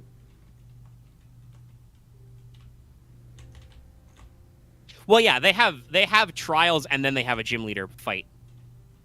You do a challenge to prove that you're worthy of the match, and then you do the match. So, like I said, I think that they changed stuff up, but they're also afraid of changing stuff because people have expectations, and then what they hear from people is just, oh, well, okay, this was cool, but I miss gym leaders. And then they're like, okay, gym leaders are back. And then they do that, and it's like, fine, you do all this stuff. It reminds me so much of, like, the way that, like, certain game franchises ping pong, like, that have a lot of titles. I am eternally, like, slightly, like, nettled over the transition from Final Fantasy 12 to 13, for instance, right? Because I fucking love 12. 12 is a great game. Lots of people were down on some of its mechanics back in the day. Some people to this day still criticize it as too MMO-like, even though having played Final Fantasy 14 for a decent number of hours now, they're really not that similar. The 14 is a tried and true MMO-style rotations and shit. Like, you actively input buttons. Yes, those are timed out to cooldowns, but like I am slamming buttons and targeting people in 14, and I'm not even that high level and complex yet. 12 is like, okay, you can pause the game whenever to feed commands, but those have their own. Each command has its own execution timer, and also you can just turn on gambits and you don't have to do shit, which I loved. I love the little AI programming aspects, but like people complain a lot about 12, and 13 is so reactionary to that, right? 13 was smooth brand. Yes, because 12 had big, wide. It was basically open world. Yeah. Like there were no actual individual battles you got into. You just challenged random mobs on the world map. The areas were quite large. Sometimes you could get lost in them, but not usually. And you could like do some weird speedrunning trick, hack shit and like go to new maps from different locations. Lots of secret passages, shortcuts, and whatnot. 13, straight line. Literally. Yes, there are map areas, but they're all tight corridors that funnel you into enemies. There are sometimes forks to get like extra chests, but there wasn't, at least in the initial half of the game. I do believe it opens up a little later, but it's still pretty linear. You are going through the plot motions and doing stuff. They went back to actual individual battles. You would run into a guy on the map, and that would spawn a battle that you would fight. That was all turn-based and stuff. Every character was kind of their own vibes, so they kind of went away from, the way the license board worked. Well, combat, it was turn-based, but it was just so weird. You didn't actually input your commands. You would just pick the paradigm and they would do moves for you. And I'm just all like, I am very not involved here at the moment. Yeah, they've gone through some interesting evolutions. I should pick up. I still haven't played 15. I'll get around to it. It's free on PlayStation. I don't know about like how that changed up the format. I believe in general. I feel like 15 is kind of like weird. Yeah, it's definitely weird. Like people were very hyped for it when it came out. People liked it. People liked some parts of it a lot. There are a lot of very strong vibes it has. But also, as the years have kind of gone on, people are just like, oh, yeah, 15, neat. You know? Like, I don't think 15 left as much of a, like, generation-defining impression as earlier Final Fantasies have. Like, people fucking remember, you know, Final Fantasy 7s and 8s, even so much back as, like, you know, 6 is, like, some people's favorite Final Fantasy. You know, and obviously 7 gets a lot of love because now they're doing the whole remake treatment, which is letting them kind of touch this content in like a really modern way and play with the gameplay paradigms. Like by default, 7R is full-blown action RPG, but you can kind of make it more ATB based if you want. I don't like to do that because I also like Square's action RPGs. I have been playing Kingdom Hearts for a very long time, so I'm down to clown with that. And I think that kind of turned into some similar things of why they're doing 16 the way they're doing it. Mm-hmm. You know, because they're like, listen, JRPGs, they're cool. Turn-based stuff is part of our blood, but like the action format is much more dynamic and appealing to a broader audience, and we really want to try and we want a big hit for a lot of people is what I think they're going for. Oh yeah. And it's not like Square Enix is shying away from stuff that is turn-based and tactical. Maybe not straight up JRPGs, though. Finally, the remaster and first international release of Live Alive was very well received, I believe. But we talked about this also. I think this came up a couple times in like Let's Talk yesterday. Square is ready to hit you with them tactics RPGs. They're just like, hey, you want to play something vaguely tactical? Here you go. Here's 5 of them. Take your pick. You know, they got turn-based, they got RTS, they got RPGs, they got not RPGs. They're doing all kinds of shit. Oh. Sorry, stretching my shoulders a little. Mm-hmm. But we got on this conversation because I brought up the PS Plus games. Let's run through that list. The Pokemon thing juices people, and I think there's some conversation points there, as evidenced by that long conversation we had. But also, sometimes we should talk about some of the stuff we got on the list. So for PS Plus Extra, you've got a fuck ton of more Assassin's Creed. So all of their Chronicles games, 3 remastered, Syndicate and Odyssey are all up there. You got a boatload of Dragon Quest. Interesting pairing, but it is true that we've talked before. PlayStation, Sony is pretty tight with Square Enix, so this just kind of continues that trend. You've got both Dragon Quest Builders, Dragon Quest Heroes, the World Trees Woe, and the Blight Below. Thanks, localizers. Heroes 2, which has no subtitle. Also thanks, localizers. And Dragon Quest 11S also. I'm excited for Dragon Quest Builders. I have heard good things about that. Yeah, Builders 1 and 2 are on there. Both the Heroes games. They got some stuff. Also, the definitive edition of GTA Vice City, if you are down to clown with that. Inside, finally on PS Plus Extra. Great little indie game you should check out.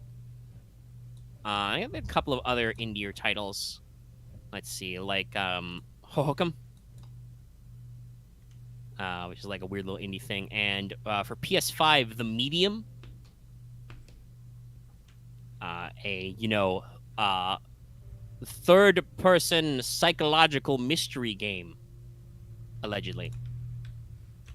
And it's free, so I mean, knock yourself out. Yeah. Also, Naruto Toboruto Shinobi Striker, but that's okay. But lucky, you will be happy because you are a PlayStation Premium boy. Yeah, it is time. Yes. So, Castlevania Lords of Shadow. I'm excited about that one. PS3 version. Yes. Limbo is also on this list, I guess, because it was technically a update of an earlier release. But Limbo is also on that list by the same people who did Inside. They have Ultra Street Fighter 4. which was a PS3 game originally, so they've got the PS4 port of that. And then Yakuza 3, Yakuza 4, and Yakuza 5. Exciting. Yeah, so if you are fans of certain big boy franchises, this is a big drop. Definitely okay for me adding some of them Assassin's Creed games that people liked, because I will eventually work my way through that. I'm still somewhere in the middle of AC2 in the Ezio collection, but, you know, I'll work on it when I have time. Big boy games doing big things.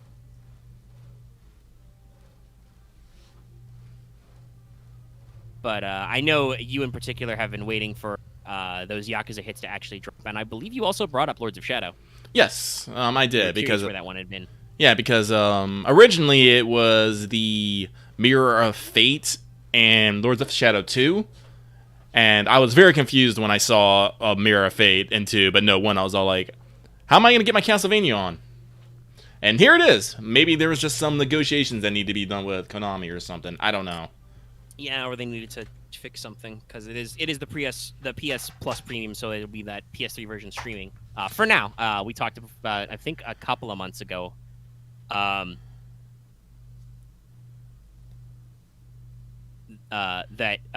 Sony was looking for basically emulation technicians, like software developers, to work on native PS3 emulation for the PS5, hopefully. Now obviously, they only were doing that hiring a while ago. So, like, they probably haven't been working on that project very long if they've gotten people for it, but I'm still very hopeful that someday they will be able to put native PS3 emulation on the PS5. Yeah, and that'll really open this shit up. Have there been talks about the PS5 Pro yet? No, I don't think so. I mean, Sony's big push, I think, for next year is VR2. Mm-hmm. Their next version of VR. I'm hopeful that can get some stuff done to make that a little more affordable. VR is very neat, but it's also still very exclusive. And I know that Meta, I feel cringy just saying their name, but the Vision Quest 2 or whatever, they've got a new version that has separate lenses. And it's supposed to be lighter. It's got a forward-facing camera, so you can just do augmented reality and also do VR. Sick. So you can actually see out the front of your headset if you need to.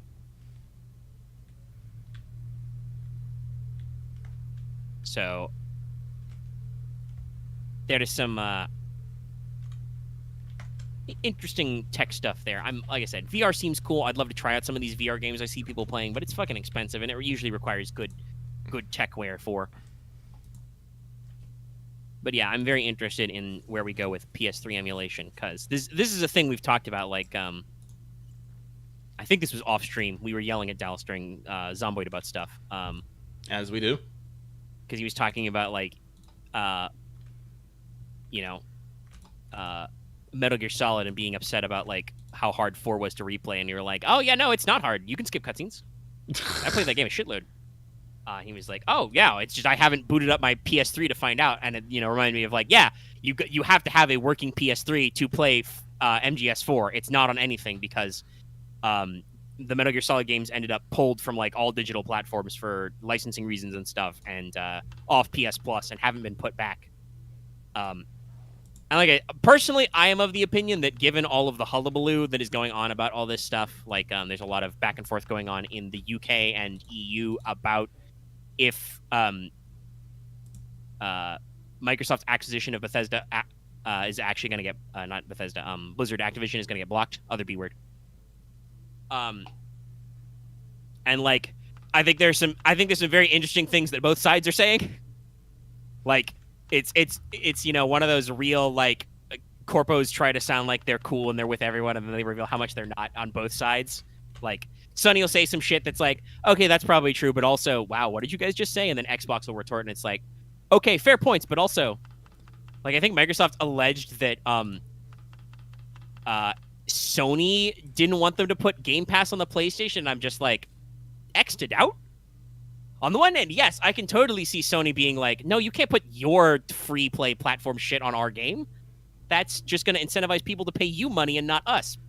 But also, I cannot imagine that Xbox would have been like, oh yeah, no, you can have full-blown Game Pass where you can play Xbox exclusive games, and we'll make sure that you still get your cut on your platform, right? Right. That just doesn't seem right. I don't know. It's very interesting. We'll see how that plays out. On the other hand, that could possibly be why, because, that merger acquisition is not final. That could be why Blizzard and Activision continue to shoot themselves in the foot. Constantly. I believe Blizzard has apologized for Overwatch 2, but hasn't actually fixed anything yet. Other than maybe some bugs and connection issues. By fixed, I mean they haven't made the game more tolerable to play for the general public. And I believe that Activision has said they are still planning that phone verification thing for Modern Warfare 2's multiplayer. So, see how that one goes over, guys.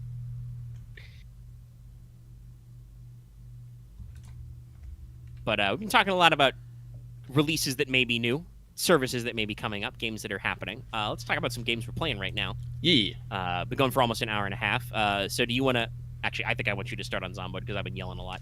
I was going to say I could talk about Cult of the Lamb, but I'm like, no, let's let Lucky speak a little about his Zomboid. My Zomboid. My Zomboid. Your pussy. My pussy. So, if you've been watching for any length of time here, you have seen this game on screen, and this is Project Zomboid. A game by, what was it, Indie Store? Indie something? Indie Stone? Indie Stone, I think it was. As you can see, it is an isometric zombie crafting survival game.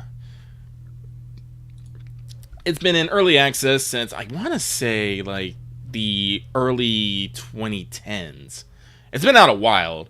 They're currently on build 41, and this game has a robust, and I mean robust, modding scene. The version I am playing right now has a fuck ton of mods because this is one of those games that, like, once you play it vanilla for a little bit, you're like, no, I need mods. And I think Loth has talked about, because he's been playing this game a lot longer than us, sometimes mods have been integrated into core gameplay. Yes. I can't think of any off the top of my head, but I do remember there used to not be a katana in game. And then at one point, the guys were just like, no, katana now. Yeah. And a few other things, but I can't remember what they are off the top of my head. But this is a game about trying not to die, but then eventually dying fucking anyway. They have this lovely thing in the beginning. The tutorial is cheeky as fuck. Basically, they set your character up to die. Basically, you go through all the motions. The tutorial raccoon is very cheeky about it all. And you end up, they do a little mean joke where they say, hit Q for tips and hit. Fun fact, if you actually hit Q, you actually yell and attract zombies to your location. So that was nice. But the game is, every time you start up your character, you're just like, this is the end times. This is how you will die. And they kind of just encourage you to not worry about it so much and just try to, live your best life. Classic nihilism. Nihilism. Yeah. The world... you will die, so what are you going to do to fill the time? Yeah. That's usually build bases. As Lucky does. 1, 2, 3, 4... Zukai Toon delete the lion fence tutorial energy. Did that actually happen? Yes. No, yeah, they do. To teach you about what happens when animals get out, they do actually have you delete the section of lion fence and be like, hey, well, better catch that lion. Oops. That's great. The old school Zoo Tycoon is very tongue-in-cheek. It's a great game. I think I still have those discs somewhere. Yes, that's right. I played Zoo Tycoon complete with discs. It was the old school days, okay? Yeah, but, so you basically are set, the game is set in 1990s Kentucky, and the map is pretty big. You can have, like, 1 of 4 starting spawn locations, but, there's a lot you can go on. There's a lot of woods, and there's a lot of town, as you can see. Where the fuck is that? What the fuck is that? I don't know what the fuck that is. I've never been there. It's probably a map I found. But I've been hanging out in Muldra most of the time, and you can kind of see like where I've been. You know, it's all lit in. I've spent a month in this game so far. That's as far as I've fucking gotten.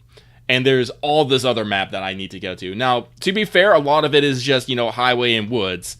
You know, it's not all opulent, populated areas, but there's a lot more that I could be exploring, and I just haven't. Well, one thing I want to say, because we, you know, this is technically your multiplayer server. Yep. So Aaron's in here somewhere. Yeah, we've started it sometimes to do stuff. And the thing is that the map is static. Like, yes. Every character, whether you die and respawn on the server or the map, or you're starting a new server or a new game, the map is always the same. Yes. So as you play the game more, you get to learn more about what kind of places are out there. Obviously, loot is not fixed, and there are a lot of variables you can do with that, I know. Oh, yeah, I've actually had to set, because this was a multiplayer server, I don't just want us to eventually run out of shit. Yeah. So I set the loot respawn. I think I'm going to dial that back, because I think I think we have, like, way too much fucking food and guns and stuff. I'm just like, I need people to actually fucking use these things. I need you, I certainly have taken to using, guns, though I haven't logged in for a couple of days for reasons. Other games that I fucking love. The food is definitely, like, we have so much goddamn canned food. We literally can't eat it all. And even with all the mods, it's like there's only so much you can do with canned food in game. So it just stacks up and stacks up.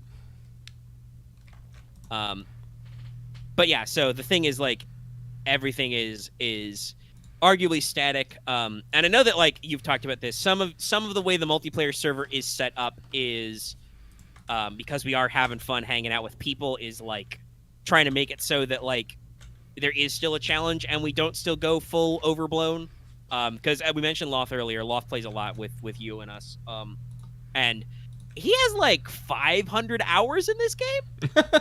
Yeah. Now, some of that is just because Zomboid is just a game you play. I think I've only had it like a couple of weeks now. I don't know what my Steam time is, but it's got to be like 10 hours. Let me see what mine's up to. Probably more, actually, because like, it's a very easy game for Lucky to be like, oh, server's open, and I'm like, you know, I'm done with streams. Or oh yeah, God, I put it. Day.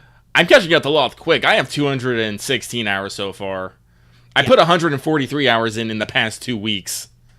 Yeah, no. So, like, I'm sure I have a lot, because it's the kind of thing where, like, oh, you know, maybe we're not streaming today, or we're doing something else, and we boot it up, and it's like, oh yeah, it's 3 a.m. We've just played for 5 hours.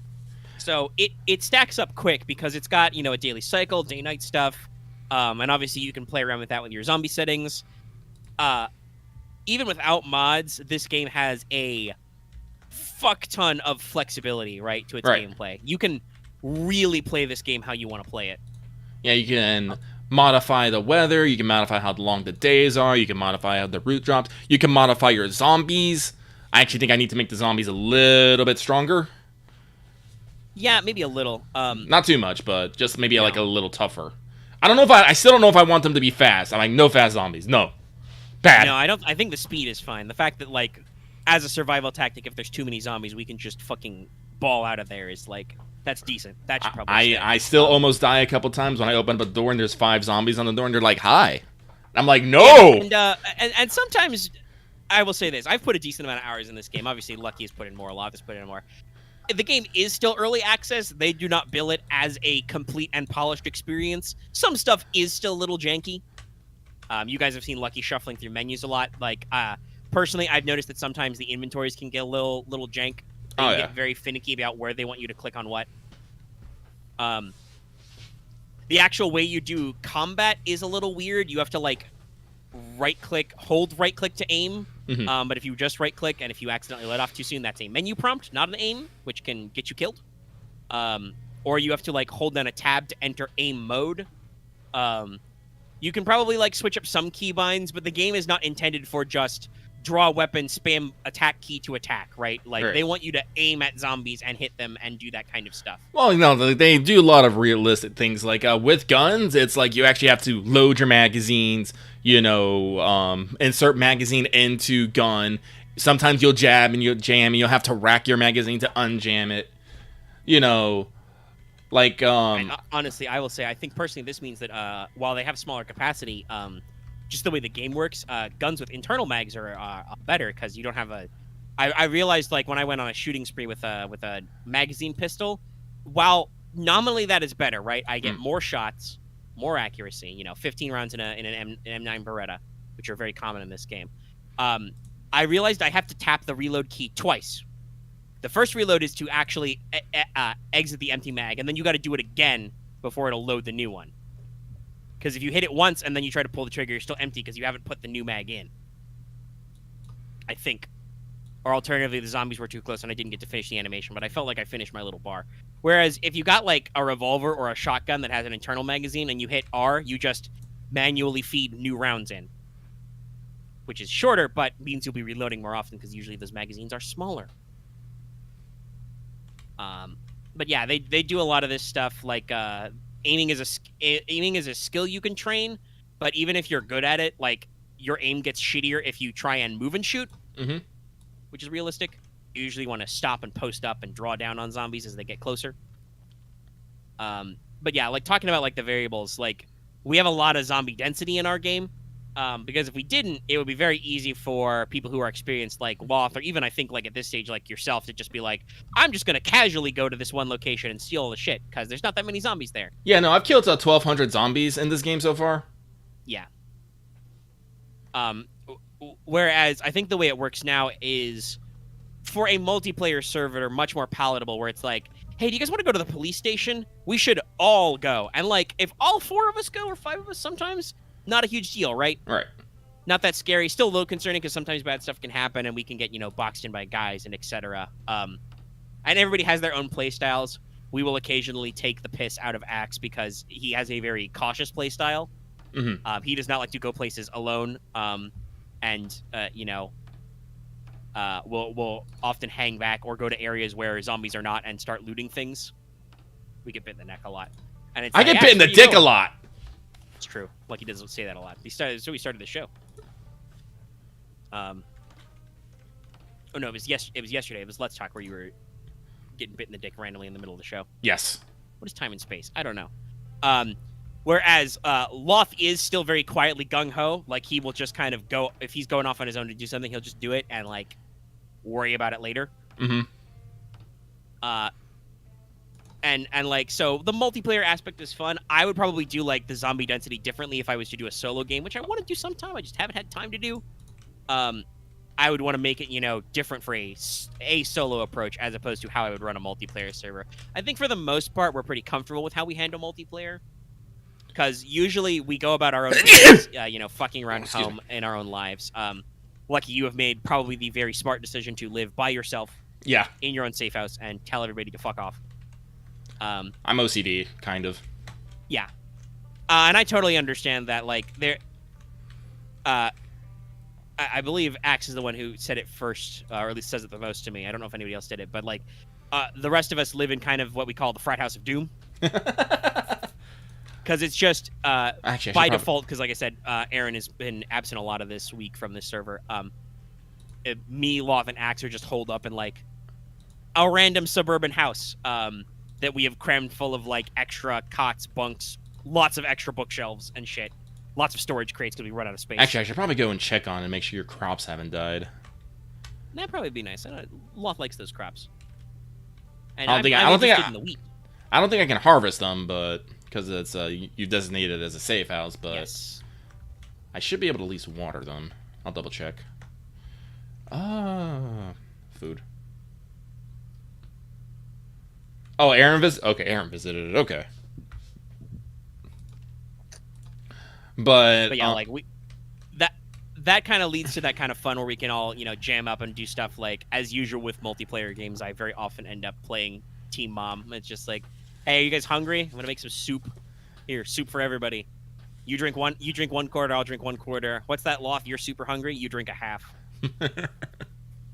You know, It's, and it's it's not like it's not like I should say audience at home. It's not like Lucky's hostile to us. Like Lucky doesn't try and shoot us. We don't have PvP on. But you live on your own, and that works for you. And we kind of have grouped up because Axe and me, for instance, are not used to this. And sometimes you can kind of contain Lot's power level by having him have to drag us along and make sure we don't die.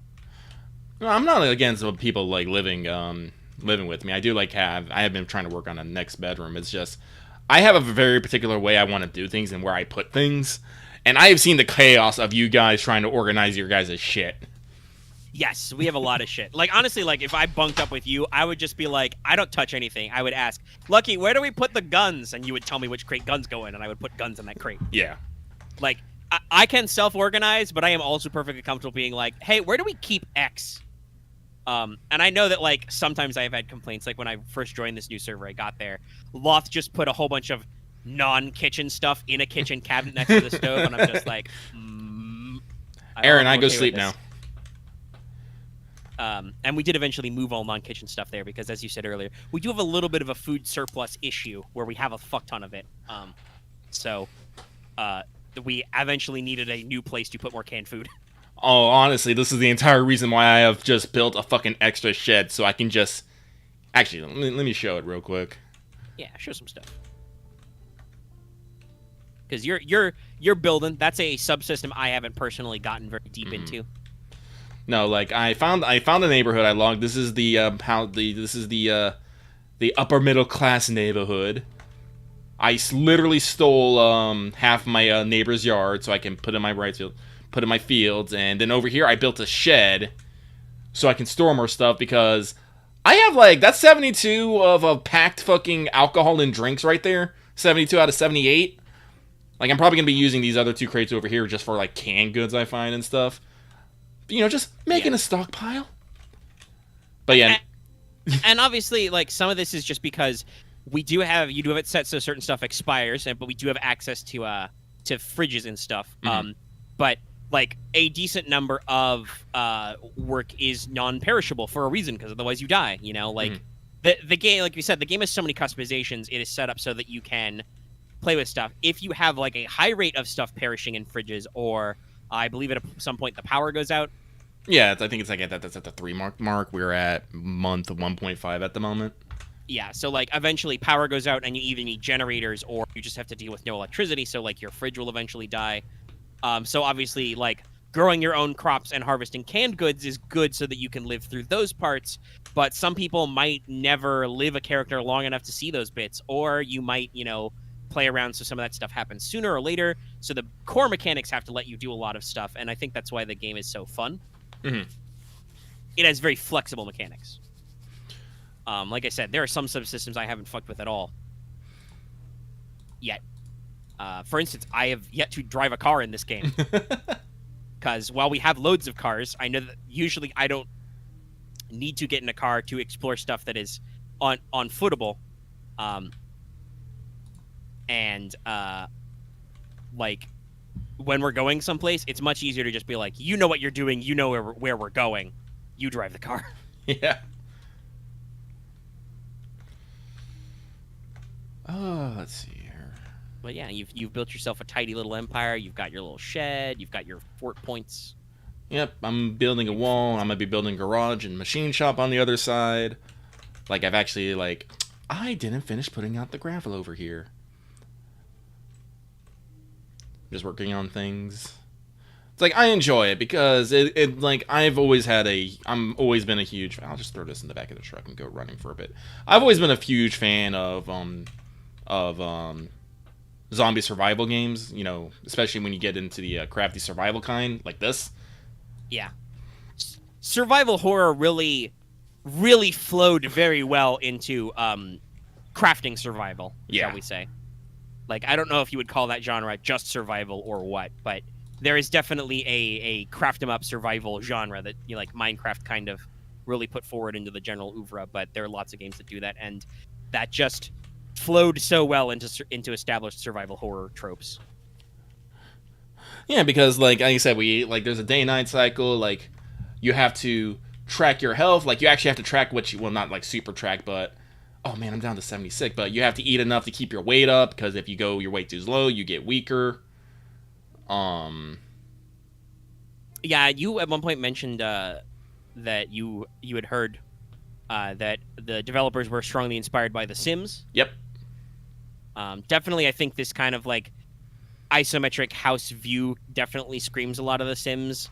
And you can get very nitty gritty with those needs, right? Like you can get bored. I don't actually know what being super bored does to you. Probably fucks with like I would assume fucks with like your awareness or your skill learning rate because you're bored and distracted by stuff. But like you have to like entertain yourself because that's realistic. You can't just constantly be running on, practical survival horror brain. You have to like sit and do a crossword sometimes. You can get scared in game by zombos and get distracted and get very scared. You've got to eat. You've got to sometimes if you get like super wet, you got to dry off. There's a lot of injured, tired, hungry, thirsty. I do like the health system because you actually do get injured and you have to like clean up the wound and wrap it. Depending on the wound, like some other things, like you can get glass and you have to pick out the glass. They apparently for PvP they actually do have things where you have to pull out bullets and stuff. But I'm like, there's only like fucking 4 of us. We don't need to do PvP. Otherwise, we're just gonna be fucking griefing each other for no reason. And it's just like, yes, it would turn into funny shenanigans times, or just accidentally murdering each other with friendly fire. Yeah, so I was just like, we don't need that. Like, oh hey, Luff, on the bus, watching along. We're talking about Zomboid. Like we have occasionally joked about thumping each other with cars or pushing each other or like leaving Axe to die to the zombies. Axe is a bad habit of jogging and or sprinting everywhere, which because we do have player collision on does mean that because we live in a small house, he is often shoving me and Loth around. And we're just like, oi. We joke about leaving him to die for the zombies, but usually everybody is pretty like if you're like, oh shit, or fuck you game, we're like, hey, you all right over there? Because we're all in Discord. Mm-hmm. I think it would be interesting to play around with like some of the in-game walkie-talkies and features. I do know that the game has Axe with the shift key is beef. I mean, you can by shoving other players get them murdered. I think that has caused some accidents, player collision. But yeah, no, I do know there is such thing as like Discord integration with the game, and I would like to see if like we could do something where we do have to use like radios and walkie-talkies to talk to each other, like voice. I think that would be super fun, actually. Big immersion, and also have like a proximity chat for us. Mm-hmm. So yeah, that could be funny as a thing, especially because like right now our tactical cohesion and our resources and shit are like, it's a literal TACnet, right? Like it's just like we talked before, like how like we don't have PvP. You won't shoot us if we get on your, like totally we'll go like, oh hey, we don't have this book. Lucky, do you have that book? Yeah, I got that book. Okay, cool. I'm gonna come over to your place and read, or you'll say I'm not doing anything. I'll run you over that book right now, or grab those things. Like when I started this character. I spawned close to your house. You were very kind enough to loan me some of your weapons, and I have done many a zombie killing with the machete. My long blade is very high. Actually, I should go check on your crops now that I think about it. I know I do know Aaron did talk about. I don't know where Aaron is holed up. He might be living in that house or not. Nah, Aaron said he set up somewhere. I'm not entirely sure where. It's a secret. Aaron. Well, that's good. Aaron is a good boy, but he's very quiet. Doesn't talk much. Yeah, like I said, everybody has their own way of playing this game. Like if you want me to psychoanalyze everybody on the squad, got a truck. Nice. Aaron got a truck. Like we've like I said, Zomboid is a perfect game for just letting the hours flow away. Oh yeah. Like the way the day-night cycle works and like the way upping your skills work, right? Like you always think, oh, I've got one more little thing to do, or next, oh, it's getting late, I have to go home, and I can't raid this house today. I got to go to the next house, later, kind of a thing. Is that a cop? It's great for that gameplay stuff.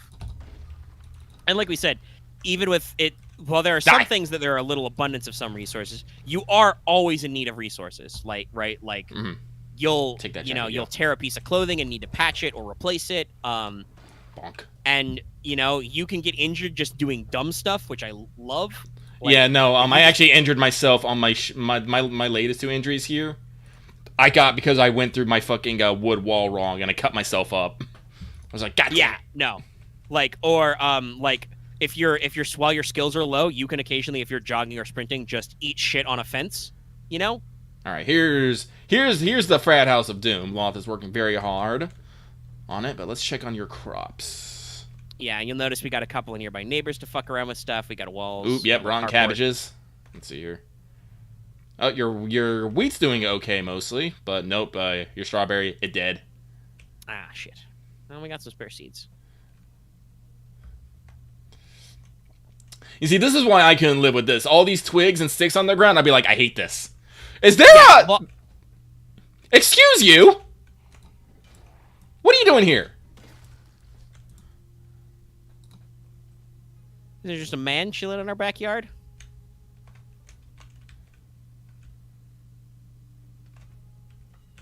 Just yeet. There we go.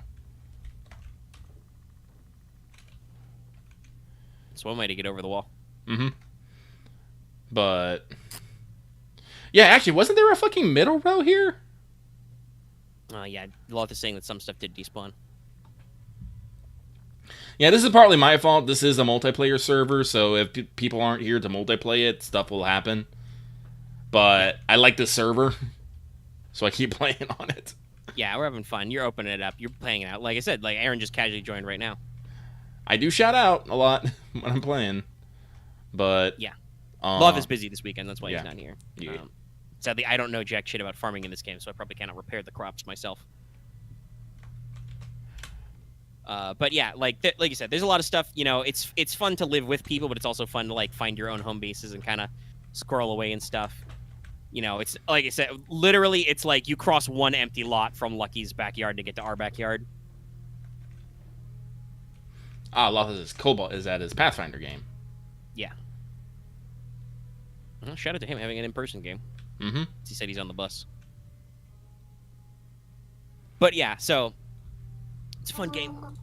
Working on stuff. Like I said, I want to play some single player sometime, I think, just to get a feel for like exploring and trying out some mechanics that I don't get into because we have other people who are better, and it's like you said, you always need limited resources, so I personally would feel kind of bad about just wasting bullshit, on trying to figure something out if it's actually important. There's a lot of stuff that's not important that we can just fuck around with, but sometimes it does actually matter with like some of these components are harder to get, Like earlier on stream, I think it was right when we started, you were in the machine shop, for instance. Yep, looking for boxes of nails. Yeah, there's like everything you do usually takes a little something, and some resources are obviously easy to get and others are not, It's a fun time. It's a good game. Check it out if you haven't already. It's, I think, $20 full price? Yeah, something like that. There's a 4-pack. Dallas may be able to join us eventually when he's not dying doing schoolwork. We'll probably be on a new server by that point at this stage. While Lucky likes the server, there's also the long-standing of, could get, more mods or tune more things. And that means you got to restart the whole thing. I actually don't know. I don't know if I can, like, fuck with the actual multiplayer settings and have it be okay. Yeah. Like, if that's it, because I could, like, fine-tune some things, like the zombie strength and the loot spawns and whatnot. Yeah, but I don't know if you have to start a whole new server. Also, why is that house burst down? I believe it was like that when we got there. Yes. Alright, but let me see here. My rain barrels are collecting. Now, if you find random suburban homes that are burned down, I can now announce that occasionally while I am foraging after cleaning out a house completely, I have left the ovens on just as a joke. Oof. In random neighborhoods. I think that has actually set a couple places on fire, but not a lot.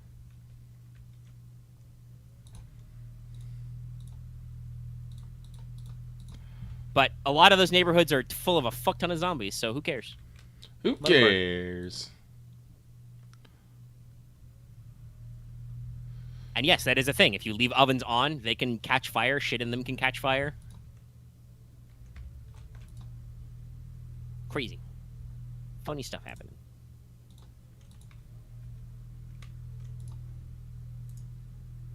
Any other general zomboidy thoughts you want to get out to the people at home? I'm thinking, actually. I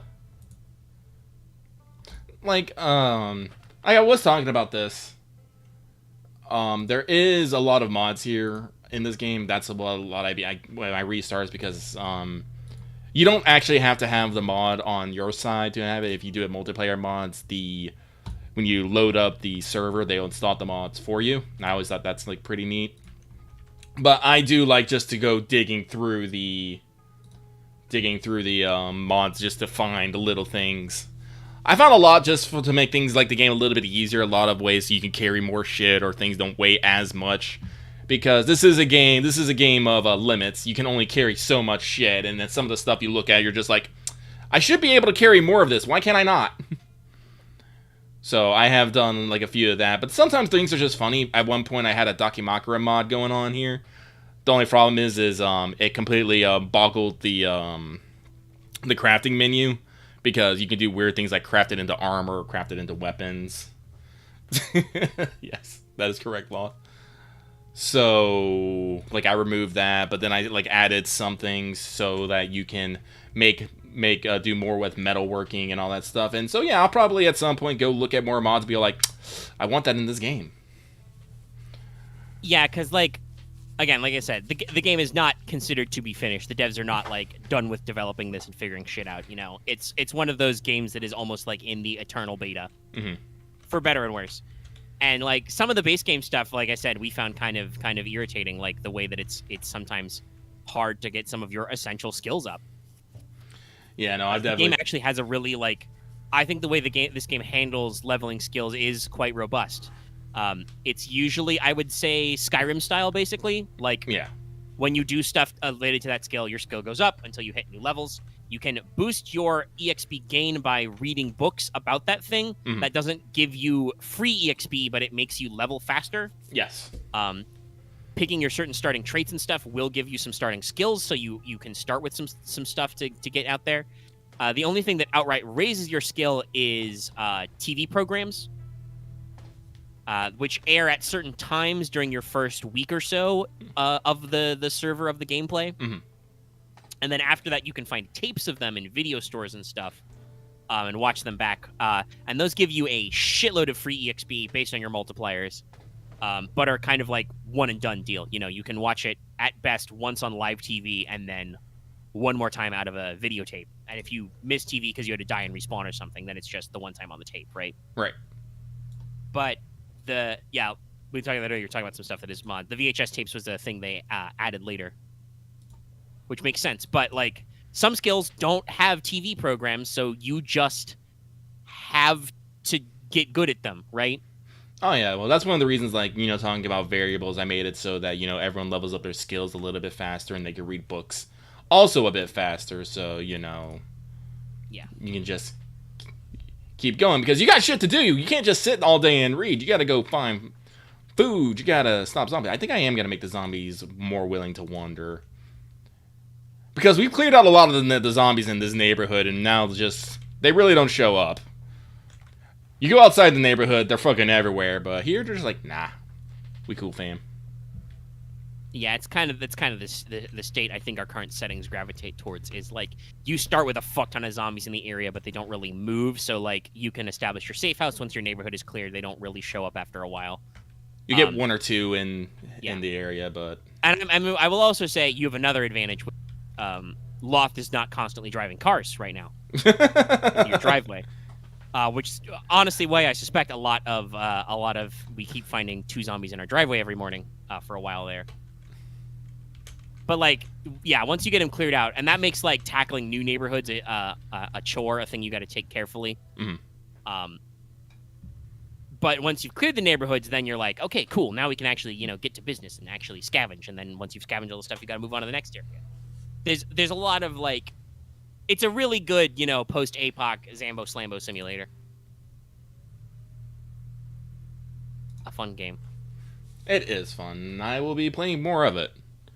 I haven't been playing nothing but Bronze and Zombie, but I haven't really played anything new. I'm still slowly chipping away at Deofield Chronicle, and it's kind of a chore. I'm realizing, not because like the gameplay is hard or anything, because I'm realizing that the way that they did their economy in this game is kind of fucked. Basically, I have to buy all my new weapons, and they're not cheap. Like, I have to run like missions like 2 times to afford one weapon or a piece of gear, and I have like 8 characters right now. I'm like, God damn it, this is a lot of grinding. This is a lot of grinding. So I'm a little meh on that right now. Did I want to actually extend this out? I think I did. Yeah. It's like, after all, why shouldn't I take your yard? You're not using it. But so I'm probably not going to be getting to Valkyrie Elysium anytime soon. There's lots of games. I do keep trying to play Wrath of the Righteous Pathfinder, but God, every time I get started, I find out something like I mess up on, and I'm like, God, well, now I gotta start all over because now my plan isn't fucking viable. Yeah, that game definitely has them vibes. Was it like 1 or 2 nights ago? I loaded up. I was like, all right, I'm gonna be fucking simple. I will be a fucking knife master. I'll be a tiefling. And you guess what? Because I fucking like kukris, we'll fucking, I'll specialize in kukris. This is lucky for getting that kukris are an exotic weapon, and you need exotic weapon proficiency. And as a rogue, hey buddy, you've been Pathfindered. Yeah, and I'm just like, all right, if I want to actually use kukris, I'm gonna have to spend one of my limited amounts of feats to get exotic weapon proficiency. And I'm just like, this means just by stint of wanting a different flavor, because kukris aren't actually that fucking special. I just think they were cool. Yeah. No. I will be weaker than I would be if I had just stuck with fucking daggers. I'm just like, oh my God. Yep, Pathfinder. It's like fucking A. So I quit and I went back to playing Project Zomboid again. Because I'm like, God damn it. Yeah. No. I mean, and that's, different games do different things. Obviously, like, this is not a CRPG, so it's not, like, as in-depth. But the skill system in Zomboid, as we said, is very customizable. And Pathfinder builds are not. I think I will get the scavenging and driving mods for this game. Just so we can have even more skills to level. Yes. Excellent. Want to specialize. But like that's very much like a classic Pathfinder, and a lot of 3.x games are like in that vein of like, oh no, you have limited numbers of defeats and skills and other stuff, and just Also, by the way, let me just say, there is no defensible reason for a kukri to be an exotic weapon. Just a heads up, by the way. That's dumb. That's really stupid. It's just a knife. It's a heavy chopping knife, but it's a knife. I mean, that's what I thought. I thought it'd be like, I thought it was just, it's just a fucking knife. It's just a slightly curved knife. Yeah, like mechanically, at best, you change that from like, if a knife was piercing damage and not slashing damage, you make sure a kukri is slashing damage because, like I said, it's a heavy slashing and chopping dagger. But like, it's shaped like a dagger. There are several other blades of similar uses, with drawing, cutting, etc. And just, it's a knife. There's lots of different knives. There's no reason to make a fuss about it.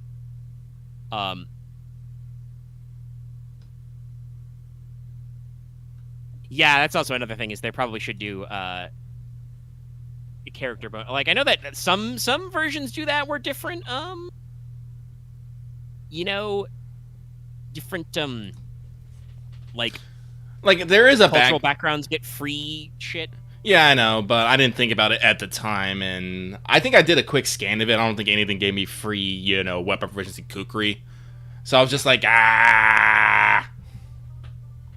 Yeah, I mean, like, if you want to say a sword breaker is an exotic weapon, sure, because, like, that's a sword breaking dagger is like, hey, what if we took a knife and then we cut out part of it like a comb so that you can, like, catch blades in it, and hypothetically, you could use it to snap a blade off. I think, like, actually, historically, most duelists are not going to be able to generate enough leverage to actually snap a blade in twain.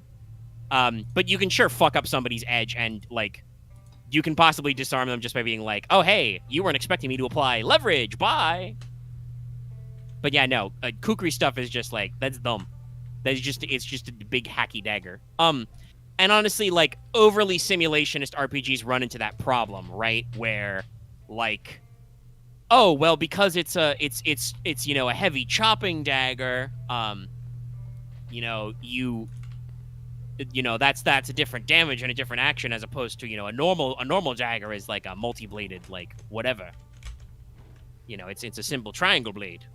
Yeah, no, I looked it up. The difference between a Kukri and a dagger in game is that Kukris do slashing and they have a higher quit range than daggers. So they are a little bit different, but they're also rare to fucking find. You find daggers everywhere. Well, and that's what I'm going to say. Like, if it's just I can understand why they would want to make it different, but, like, if it's just, oh, this is a dagger-type weapon that does a different damage type and has a better crit range. Hey, guys, that's just what's called an improvement, or not even an improvement, an option, because sometimes some enemy, if you're actually doing the differentiating between slashing and piercing, sometimes this matters, like classic skeletons only being weak to bludgeoning damage and bullshit like that. And honestly, most gaming is an abstraction anyway. You don't need a lot of that stuff. You can just do all that. Like, I don't think I did do a Kukri. Swordbreakers are definitely in Gensekai. But that's because, you can apply different weapon traits easier there. They are defensive and have the Sunder tag, so you can use it to break things, which blades don't normally, and that's just all you need. It's still a melee light weapon. Yeah, that's right, kids. I don't care about your weapon proficiency. One-handed axe, dagger, one-handed sword, all the same weapon. Fight me. Different weapons have different, like, default traits and different different talents or different, like, bits of equipment might apply to different weapons. Like, the game mechanically can differentiate between, like, blunt and bladed weapons for certain mods. You can't sharpen a club, but you can give a club a weighted head that you can't do to a dagger. That's not how daggers work. But yeah, no, I totally understand that kind of, like, that's the CRPG finicky build experience. That's very Pathfinder from my understanding of the game and my limited time playing it, and I can totally understand how, like, especially all the work you do to put into a new character build, and then you're like, oh, I can't even do the thing I want to do. God damn it. Yeah. Start over. Yep.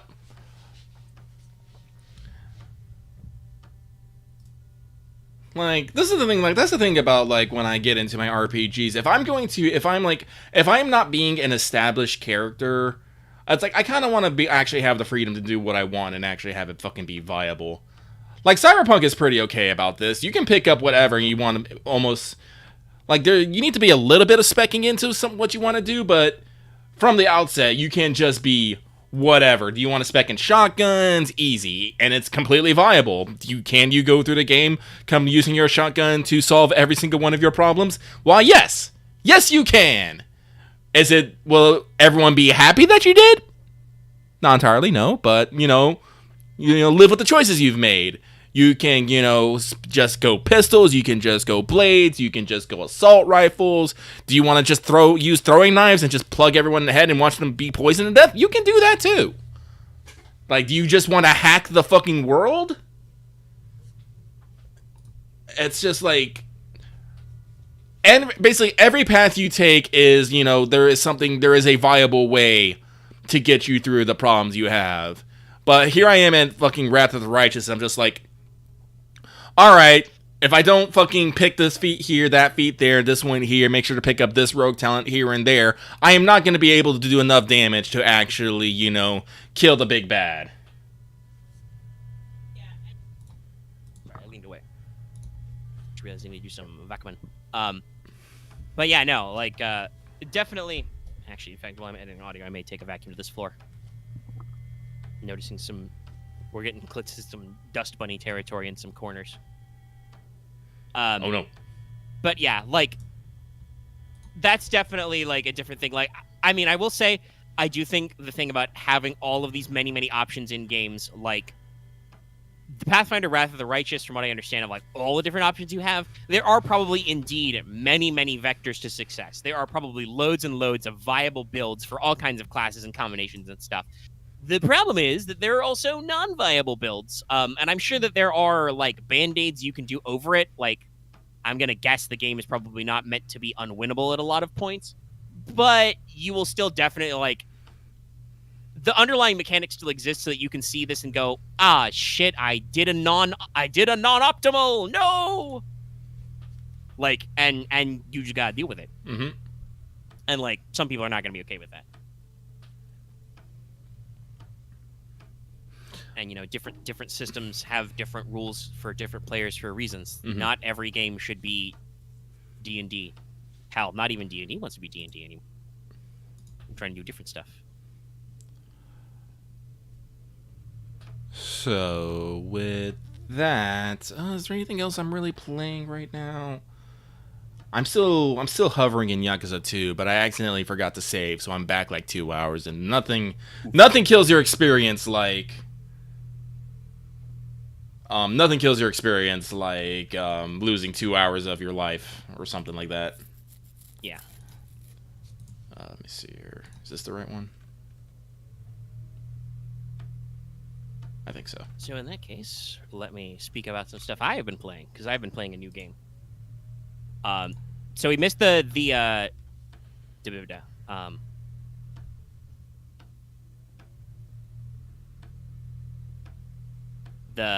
14 stream. Yeah. This week. Basically, Lucky, at one point you said that you do not feel like being on camera, basically. Yep. And I was going to be like, cool. I even thought about saying like, well, we can just do it, just you and me, and ditch these guys. But then I was like, no, but actually, I don't know if I feel like streaming today. I don't feel like I feel like being on camera because like I slept in again. I really need to like rebuy my normal ass melatonin and try and get my sleep cycle out. Oh, so you did pick up that I really just didn't want to deal with everyone else.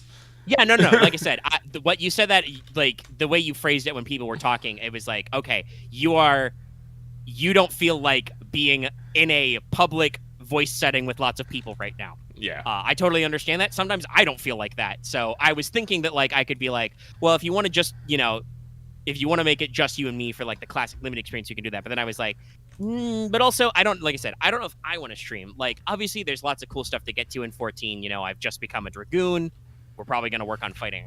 Well, I'm going to work on, and some of you guys will probably show up to help me bully Ramu.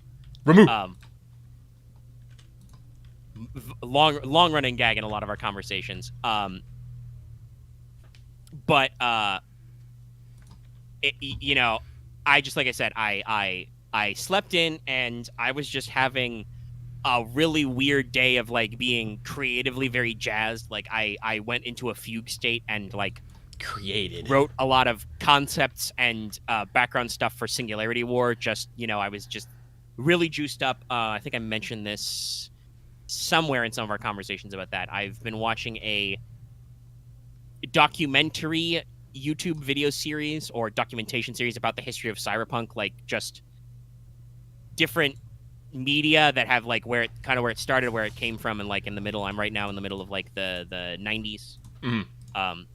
In like the second part of the video and stuff. So I was just like, I have so many ideas like rolling around my head I need to bring out, and like I don't know if I'm gonna be like out of this headspace and ready to like play games with people in time for the show. And also, like I said, I slept in, my day was like super compressed.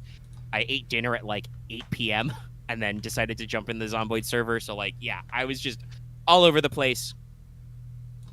And so I was like, already in my brain, I was like, okay, I know I'm going to make it up to people on Thursday. And actually, my first thought was Cult of the Lamb. But then I also had another thought because they actually tweeted about it. And I believe PS5 and PlayStation Store in general is running another Essential Picks sale. You can get Aliens Fireteam Elite on sale. But because that came up, I was like, oh, yeah, I never did do the DLC.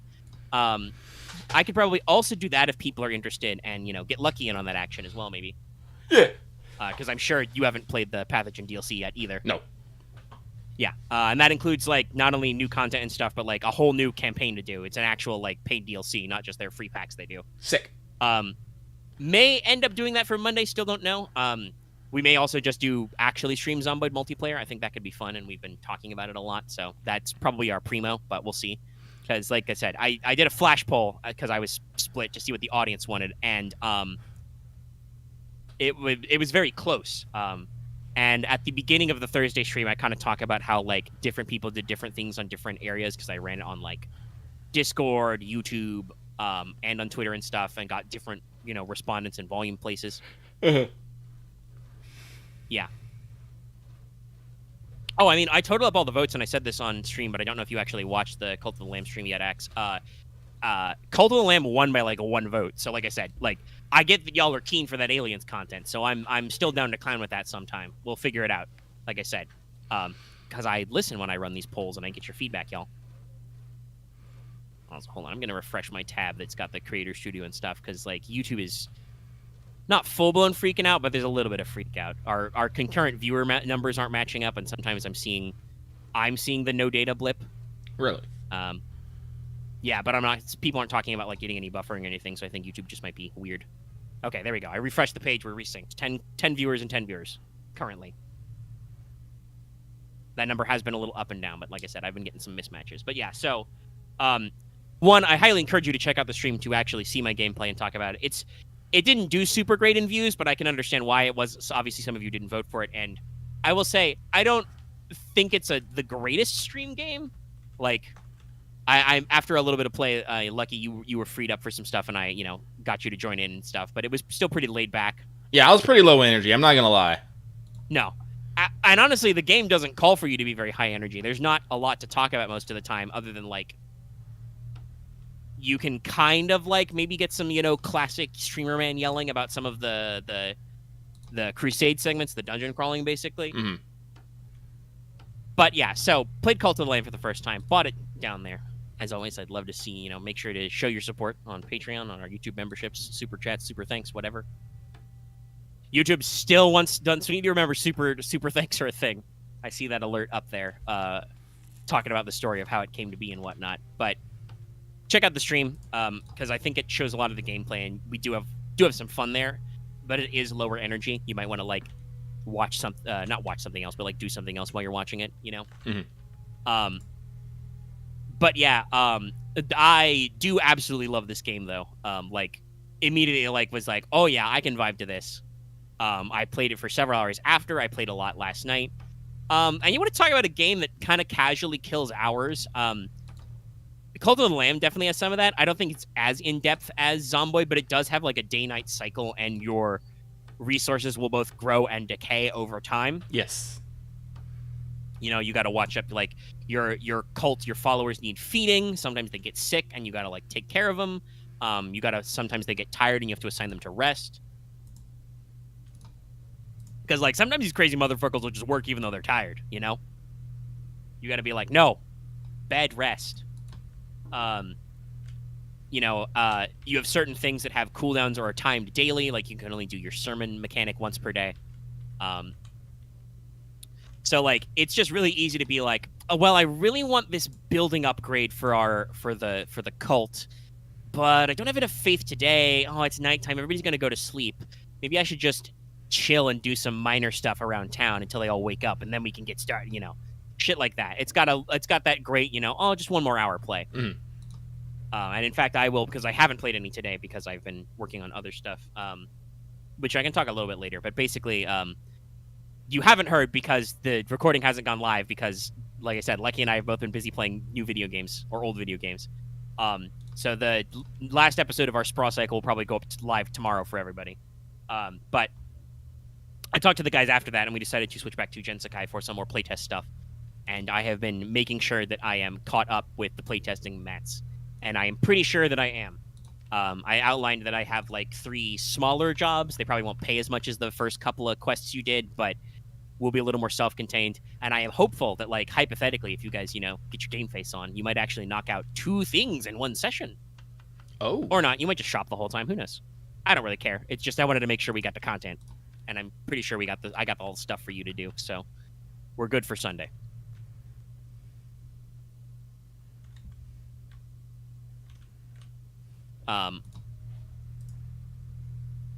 Well, yeah, but you're going to a new town, and you'll have new stuff to shop.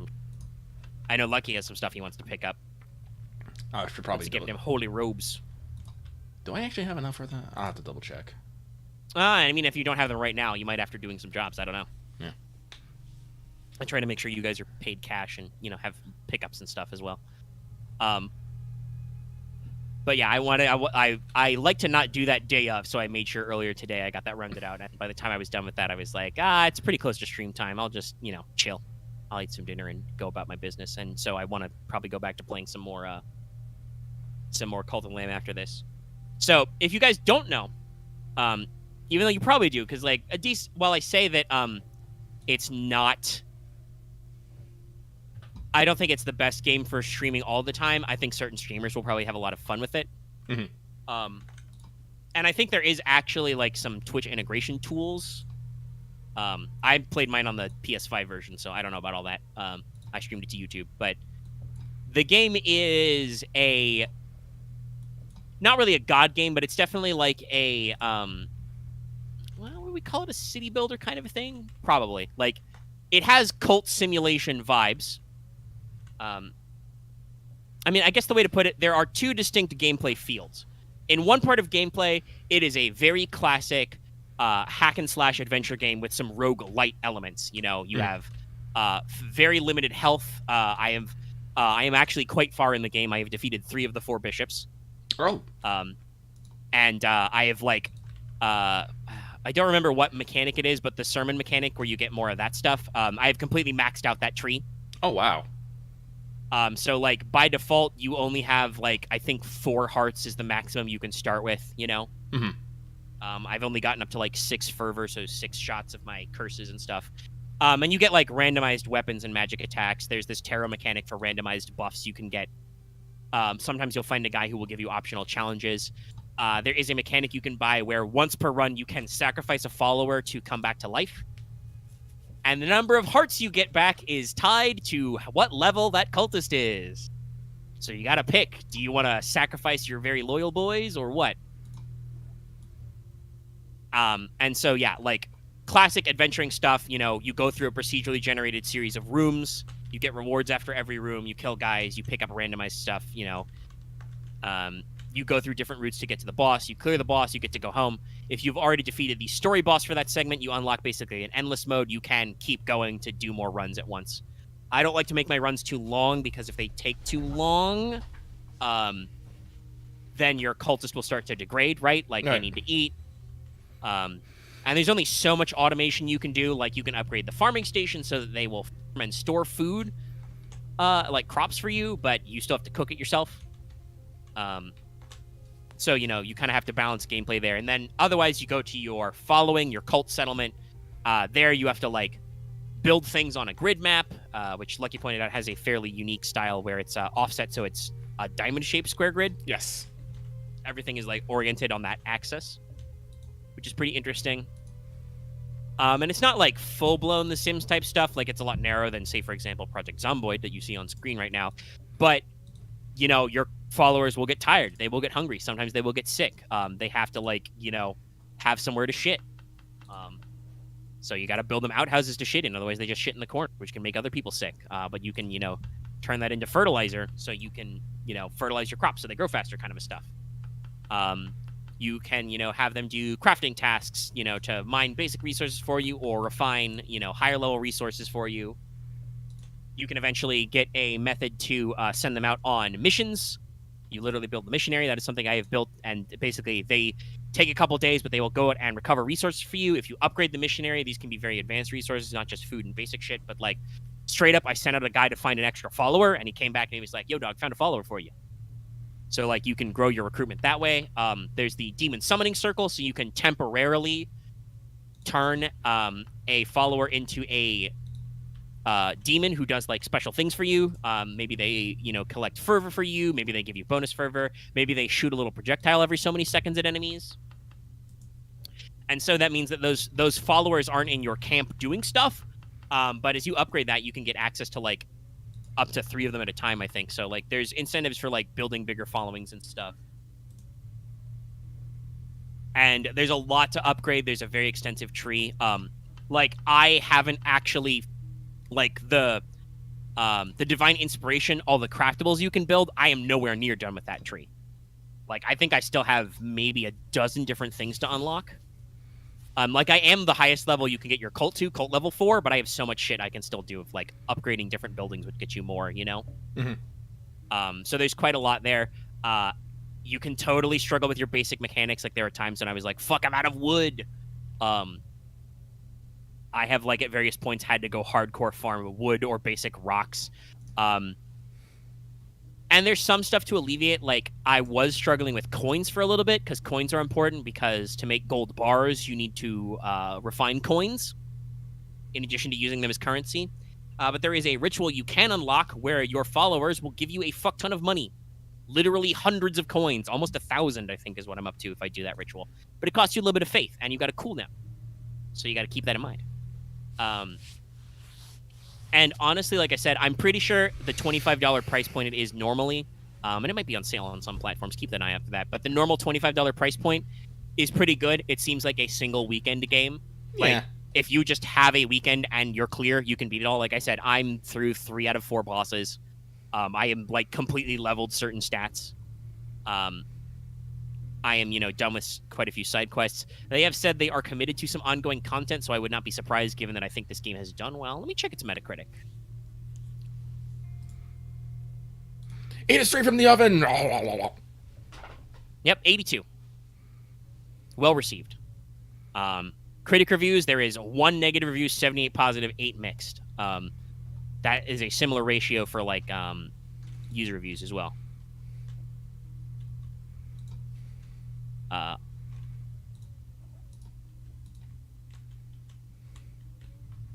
Like it's got a very strong specific aesthetic, You are a little cutesy lamb who has some great facial expressions, but also some really fucked up weird shit happens.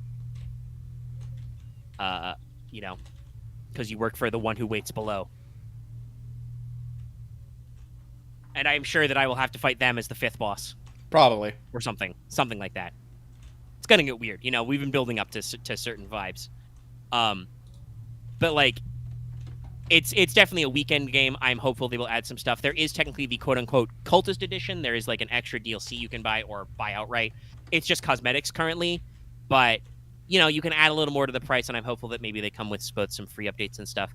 I will say, interestingly, for a modern game that is kind of small and indie and like fairly compact, I have run into some bugs, at least on the PS5 version. Really? Several times on stream, I would attempt to go to the next area of the dungeon, and I would get like a black screen where I couldn't see anything, and I'd have to like leave and come back. Other times, I will just randomly not be able to interact with certain things, like I will not be able to interact with followers or certain buildings. I once lost access to the altar, and that just causes me to like have to reload the game and it's back. But sometimes it does seem like it gets some little glitches where there's some stuff. I have also noticed at times, despite the fact that I am on a PS5, I feel like I get like weird frame rate issues occasionally when there's a lot of on screen, your little ammo energy pickups. And again, that could just be that the PS5 version isn't super optimized. It's mostly, runs fine, and it's just if you like get locked out of an important menu, it's just a very quick, reload the game and it's back so far. Nothing game breaking, just, a little annoying.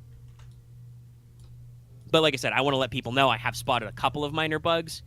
But overall, if you enjoy classic hack and slash adventure games, it is for you. If you like roguelites, also very much like those kinds of like randomized procedural effects, very varied environments, definitely very varied enemies. You have a very robust dodge roll.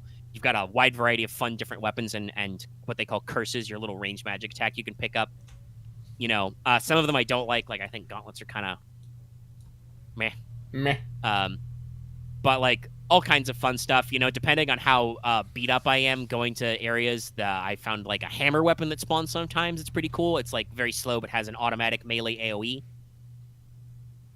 Axes are like strong but slow. Daggers are weak but fast. The sword is very balanced. And like I said, you can get a lot of different curses. You can add effects like poisoning, freezing people. You can get bombs. You can get like AoE, areas that can deflect projectiles. Like, it reminds me a lot of like Hades, but in like a not just like in a less complex way because there's other mechanics, but like genuinely like a lighter Hades. Like Hades is a real ass roguelike. Like, yeah, you die and reset, my dude, and it sucks sometimes. Some stuff you do keep for progression for total runs, but like you can get your ass blasted in that last map and definitely have to go all the way back home. And sometimes for very little progress, because you lose all your run-specific boons. This is like, if you die, you lose some resources, but you don't die, you get resurrected. Like I said, there are mechanics you can do to revive, once per run. There's a lot of different little, like, side grades you can upgrade. Like, for instance, you can unlock some capes. One of the capes is all of your hearts become 1.5 times the number of blue hearts, spirit hearts, which those don't regen. So you get more health total, but it's harder to recover because normal healing items don't heal you.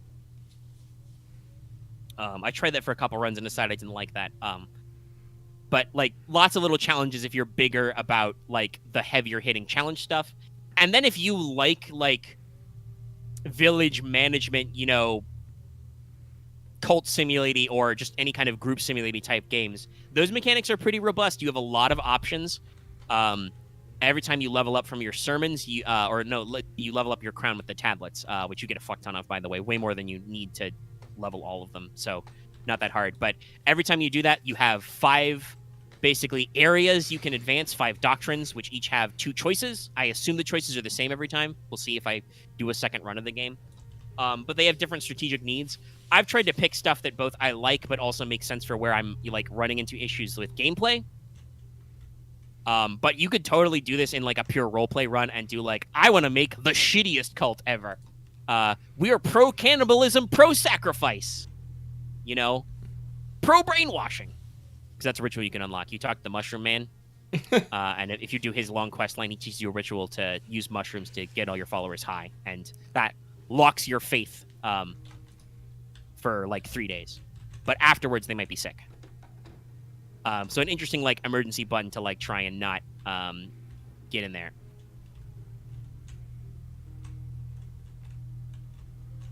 But like that's very robust. Like you can focus on money, spiritualism, like afterlife stuff.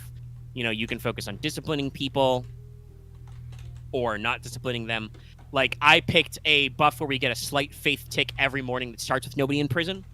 But I think the opposite number of that is like if you have to sentence people to prison, you get like an overall like small faith buff. So like lots of different little options, different runs you can do. I think it's got some replayability, but I'm not sure yet. We'll see how this shakes out when I actually finish it.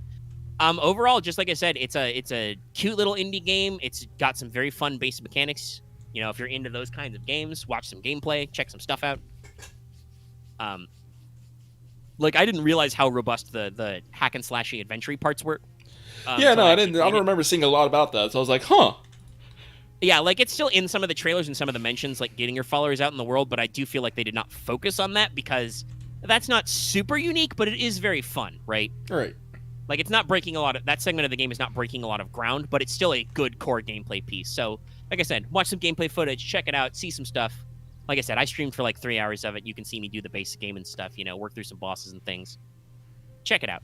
I'm having a great time, and like I said, I'm probably gonna go at it. And I don't know, I might actually beat it tonight. We'll see. We'll see how long it takes. Mm-hmm.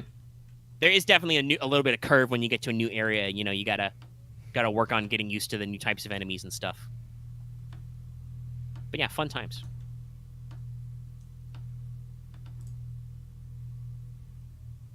All right, but that's that one. So let me scratch it off the list. Yeah. I put a question mark on books, but I haven't actually read anything new. James J. Butcher, Jim Butcher's son's book, did come out. I have not read it yet. I'll probably pick it up. I remember reading the preview, and I was like, I'm pretty sure I want to be in this, so I'm down to climb with reading it. But that'll be James Butcher's debut novel.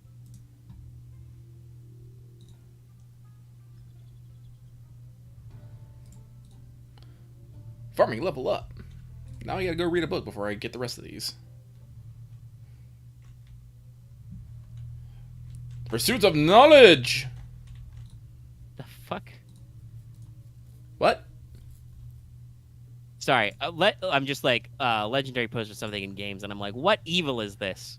Well, now I gotta go look. Sealed and graded economy, and just sealed copies in box graded of copies of Dragon Ball Z Budokai for the PS2. $800. This is just like people saying, don't open your action figures, don't unwrap your comic book shit. Just, Christ. And, like, obviously there is some scarcity, but, like, damn, dude, I don't think Dragon Ball Z Budokai on the PS2 is worth $800. Where is this? Yeah, I don't know. What kind of store is this in? Looks like some kind of mall. Like, I know that card games do this grading and sealing shit.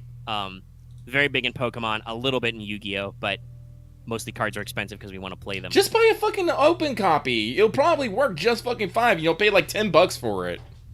Yeah, this is just like the investor people trying to, like, the collectors trying to make their money back on their investment of, like, you're propagating your own investment line here. Like, God, like, I buy, like, used games all the fucking time. It's like... Yeah, no, that extra sheet of plastic doesn't really do anything for me the more I think about it. I'm just happy to have it. I mean, yeah, like, you know, if it is the sealed style, like, it's still in plastic wrap, it is going to be in whatever the launch condition was. But, you know, you can also just check certified sellers, and if they're, like, used, very good. Hey, the case has been opened. The disc might be a little dirty. You can just go about your business, you know? Like, you know if you're buying a piece of shit used copy of a game. Yeah. And if you get a piece of shit copy and it's not marketed that way, usually most of those services care so little, like Amazon gives so little of a fuck, you can just be like, yo, Amazon, my product was fucking trash and this said very good condition, and Amazon, they're just like, we're terribly sorry about that. Here's your money back. Yeah, no, and we live in a day and age where, like, a lot of these games you can get just digitally. Not all of them mine, but most of them. Yeah. And I do believe in gaming preservation and, like, letting things exist in kind of some of their unrefined forms. Mm-hmm. So, like, but yeah, just in general, like, we should have access to stuff digitally, and that's good. And, like, sometimes that can, like, people will do, like, enhanced editions, or they'll take their chance to, like, you know, pick some stuff. But also, like I said earlier, some games that are old are just really shitty and buggy. Yeah, like, no. They're cool, but they're a pain in the ass. No, like, my collection is just that. It's just a fucking collection. It's just... I look over at my shelf of, like, several video games and light novels, and I'm like, yes, this aesthetically pleases me. Yeah, the collecting as a form of investing is something I've never really procced, and I feel like I think some people take too seriously. Like, I own shit because I think it is cool and I want to own it. Like, do I need to have my physical copies of the Locked Tomb books?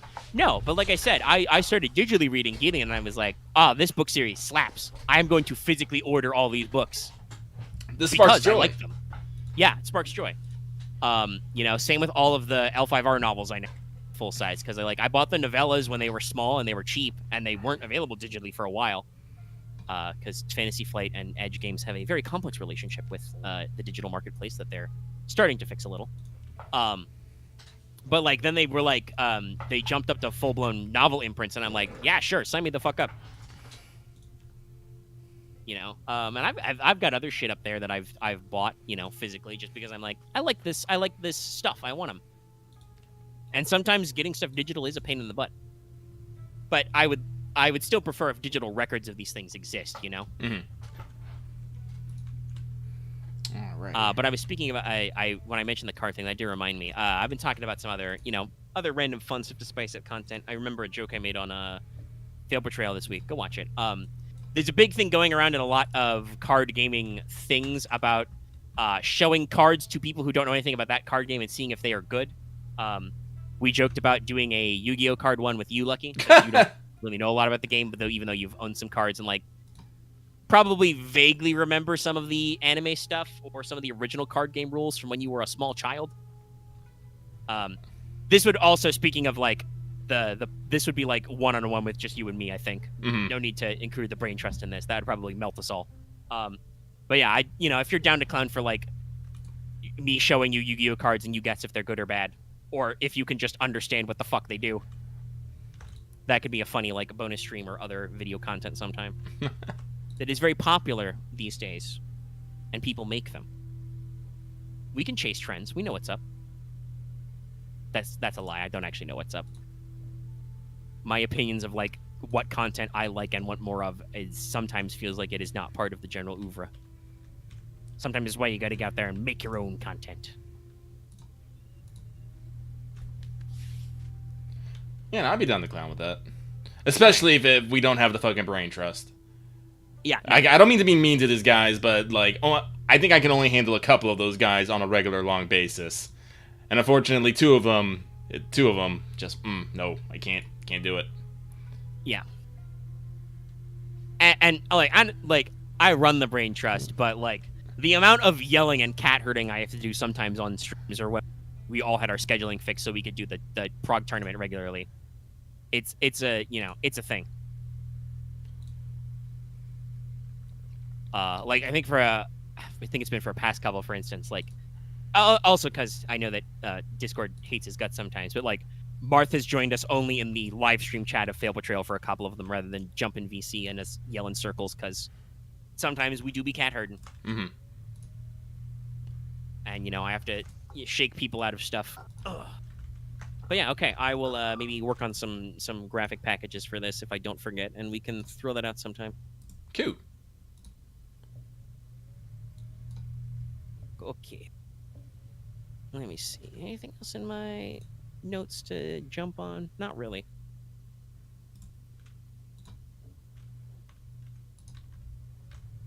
Anything you else want to talk about this week, Lucky? Any anime stuff going on you keeping track of? Oh, there's plenty of anime stuff going on. I am making an effort to actually catch up on a bunch of stuff that I actually I didn't like finish watching for like whatever reason. So I have been like having a lot of anime in the background. I did watch Chainsaw Man. I like it. It's good. I have not gotten to Bleach yet. I will say that. Because again, there's shenanigans afoot, and like I said, I can't. We have Hulu Disney Plus, but I don't have an account. My friend has, and that's on the TV out in the living room, and that's a whole fucking thing. Not because it's like, I can't do it. It's just I have to remember to go out there and fucking do it, and not just throw something up while I'm playing Project Zomboid. Yeah. Because that's what I've been doing. I've been like, if it's not like something super important, if it's just something that's like, low key slice of life, I'm like, no, I don't need to pay attention to every moment of this. I just need to feel the vibes, and that'll make me happy. Well, and the beauty of web players and streaming and shit is just you're like, oh wait, what the fuck was that just now? Hold on, you pause the video and you go back. Yeah. I do that anyway with shit I'm paying full attention to. Sometimes I'm like, hold on, give me that read again. What was that line you said? Mm-hmm. So I am Yeah, I don't know how much fucking money Disney paid for these rights. I cannot imagine they are going to see that much of a success out of it. I don't know. It's probably going to get obscured because, like I said, a lot of streaming services are aiming for price hikes or like offering lower tier services at different levels soon. Some of that is like to do with inflation, but some of it is to have to do with just as more people try to get more pies out of us streaming wise, people are actually probably getting less services, so they aren't like. Netflix obviously has historically been like super huge, great growth and everything, but they've been slowed down lately and even lost some customers and stuff. One, because it was really easy to share Netflix accounts, but also two, I think because people are coming up with this decision that they're like, shit, dude, I have to, Netflix is like $10, HBO Max is like $20, the Disney Plus Hulu ESPN bundle is like $12. I'm basically just paying as much for cable if I sign up for all of those. Amazon Prime is its own thing, though a lot of people bundle Amazon Prime just for the sheer convenience of shipping that gives you. Yep. But like all that shit goes together, and it's we've cableized streaming anyway, and you have to pay as much as you used to pay anyway, and it's a pain in the ass because stuff is everywhere. Not accounting, for the fact that like speaking of preservation, sometimes these streaming services decide to arbitrarily cut stuff for no reason. Yeah. Like I can understand canceling shows for whatever business reason. I can understand not pursuing pilots or whatever. Like I know a lot of people talk about like they're very upset by like Netflix's decision to cancel some series. They put out like 1 or 2 seasons and then they go home because they're not like going crazy good reception or anyway. But like dropping shit from your streaming platform, why? Literally why? And I know that's been happening with HBO because HBO and Warner Brothers seems like they're on a crusade to tighten their belts on animation, and it's bad. I think I mentioned it earlier, but Cartoon Network Studios is being merged with Warner Brothers Animation, and quite a few people are being cut, and that's kind of a shame because like those guys have done some really primo content over the years, and some of them are not going to be there, and they're all going to be bundled into a new corporate overlord thing. Yeah, it's probably not going to go over well. No, and people are, like I said, this is after HBO Max like dropped a lot of animated shows from their library for no reason. I get that some stuff isn't like doing the things marketing wise. This is something I've seen repeated a couple of times over, and like some people are like asking questions of like why Gundam Witch from Mercury, why G-Witch is the way it is, and like I think the director straight up said that young people these days weren't into Gundam anymore. They felt like it wasn't aimed at them. And while I think the show has a lot to appeal to older audiences, like lots of nods and new content and stuff, also if you are like, oh, they're trying to aim it at a new teenage audience, yes, duh. Because eventually your old audience is going to get old and die. You need new audience. Real talk, though, Witch from Mercury is just good, though. Go watch it. Oh, no, it's made well. But like if some, as usual with any kind of like shake up with stuff, you get the gatekeeping side of the fandom who are like, oh my god, the gears in my Gundam. Again, never mind that like Gundam has had gay vibes for a long ass time, y'all. Also, Gundam's old, by the way. Yeah, no, God, I actually looked this up. Gundam, like the OG Gundam, came out in 1979. That shit's old.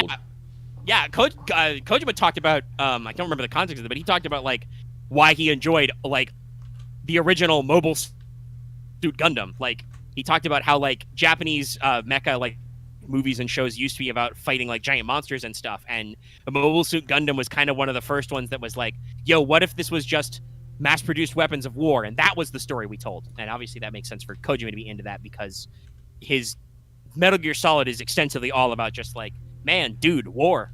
It sucks. Why do we do this? What's going on here? It sucks. Information war sucks. Physical war sucks. Proxy war sucks.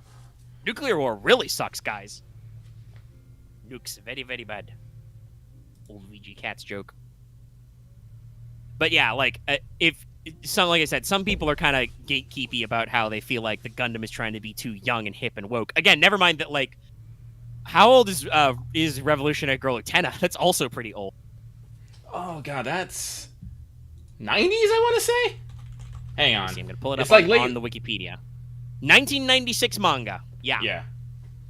So, like, yeah, that's a mid-90s series, which, by the way, almost 20 years ago. A little over, actually, I think. Yeah, because it would be, let's see, 06, 16, so that's over 20 years. We're like 25 years in now, almost 30 years old. So again, like, that's the vibes that like they're putting out that people are picking up on. There are people who are probably watching this Gundam who weren't born when Utena came out, and they're still fully fledged adults. I was 4 when that manga would have come out. Because I was born in 92, late 92. Also, shout out to the Crunchyroll guy who decided to title their thing Slaps Ass, I'm the Groom Now. Yeah, great memes. I know they changed it and then they changed it back. Bit of a debacle. Also, something I did, like, someone did point out to me that I absolutely do love. The moment where Suletta, I don't know if I pronounced that right because I can't do names to save my life, did that scene and she crossed her arms. Someone actually pointed out that's her going into attack mode, not just doing a weird cower, because that's the move, the exact pose she does, but right before she releases her options, for a bit less, for lack of a better term. That's the pose Ariel does when it sends out its fin funnels, its drones. So it was like, oh god, I'm loving this series so far. Oh yeah, there's a lot of little subtle touches. That second episode was also really good. Fucking Lady Prosperity. By the way, Oh, we're yes! talking about deep cuts. Yeah. People are like have straight up pulled up the graphic for like, hey, here's how G-Witch corresponds to Shakespeare's The Tempest. Yes, and I saw that. I was like, oh my god. And they're not wrong. Ariel, Lady Prospera, as in Prospero, you know, the mother, who again, great. It's not. I don't think it's actually explicit, but it might be. There was some web novel stuff tying between like episode 1 and 2. That Yes, came out I read ties that. up some backstory stuff. Yeah. But I think it's very clearly supposed to be well, Axe. you picked up on that, Axe. You didn't. Yeah. Is it? So again, like, read what you just said, and try to understand why you would think that. But like, yeah, no, that's her just showing up. Oh, I have to wear a mask, a very Char-esque mask, though obviously she does not drive the scary red rival Gundam that's probably coming up because that was in the preview for the next episode. But like, just like she says, when it's just like also same voice actresses, Suletta's mother in the prologue, but she's just like, it's not a Gundam, it's drones. And then the boss man is like, well, I said it is a Gundam, so fuck you. Yeah. Instantly queued for most hated fucking character, just instantly. I mean, we already knew he was. I feel like he's basically the big bad at this stage because he was the guy who ran that operation where we murdered everybody on that asteroid once, and has profited off of it because now his mobile suit company, you know, pile up is super huge and big, and he owns a private school, and he's just like, yes, my daughter will marry whoever the coolest Gundam pilot is. Not Gundam, mobile suit. There are Right, no sure, Gundam. yes. The Gundam is different. But yeah, the coolest mecha pilot will be my daughter's fiance. How does she feel about this? I don't give a fuck. What's this? Our system, we've improved the inherent corruption of our system when an experimental and illegal machine won a duel under pure happenstance. Well, the rules are bullshit. I'll figure out your fiance. Don't go to school anymore. Come home. And then, you know, a shout out to her for having the gumption to just stamp up in the middle of the meeting and just be like, hey, Dad, fuck you. It's like, you can't even follow your own rules. Why should I follow them? Yeah. No. Oh, you should, guys should, if you haven't read it. You guys should maybe read the web novel bit. The web novel bit, because funnily enough, it's told from Ariel's point of view. As is the OP. It's not really shown in the show yet, but Ariel is supposed to be like fully intelligent. And that's the point where I'm like, yes, I'm about this. Give me more sentient mecha. I'm like, yes, give. I love shit like that. I really do. Yeah, there's some fun vibes there. Anyway, the show is good. Other anime stuff. Let's see. Any other anime stuff in particular? There was a bit of news. They are changing the VA for Toko for Mahoyoru. I'm a little sad about that. I don't know why they've done that.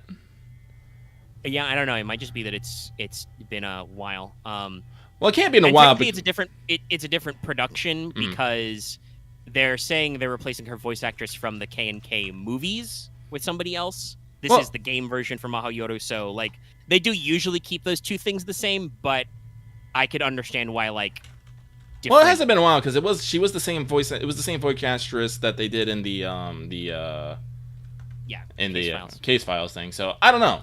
Nothing's been explained. And I mean, they could just be because like I do kind of feel like some of the vibes of Mahoyo is like the characters are supposed to be like very different arcs. Like maybe they want a different actress to do a different performance because they're thinking of Toko as a very different character. Maybe because it is, you know, a prequel. It's ahead of quite a lot of the stuff we see normally. So I don't know. That's not like, given how like anime voice acting is very interesting.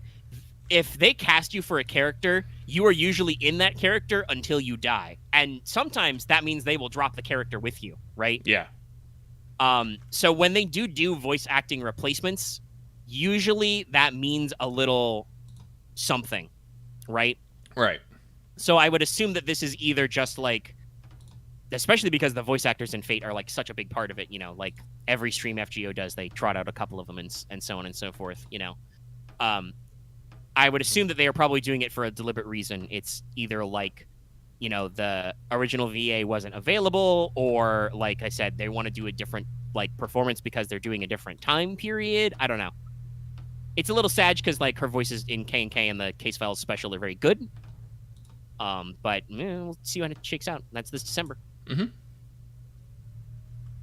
Make sure to eyeball that one to buy.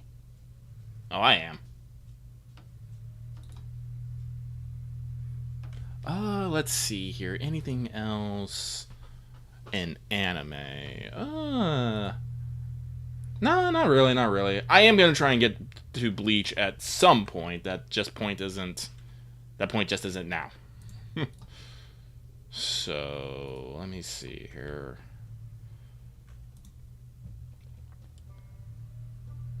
No, one last thing here. You guys will be happy to know I am looking at getting that new graphics tablet. I have narrowed it down to a couple ones, but I'm just still having a bit of choice paralysis here.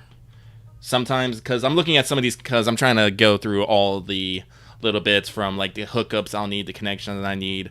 Like this one I'm looking at right now, you need to use both the HDMI and USB-C port. I'm just like, I haven't looked at the back of my computer, and I'm just yet in a little bit. I'm like, am I using my HDMI? Would I have to like swap that out to something else? I don't fucking know. So I think I am using my HDMI, or I'm using something else. I don't fucking know. So I actually have to go behind my computer and actually see what ports I have available and whatnot, and see what lines up, or try to figure out some other new thing, because I'm not giving up my dual monitors. I use dual monitors for a lot of shit, y'all. It is the sweet life. But I am looking. Hopefully I will pick that up, and then I can, you know, do a Phoenix Rebirth and start my drawing all over from zero, and hopefully get good. I would like to be good at art. I would like that very, very much. Other than that, let's see here. No, I don't think I got anything else in particular right now.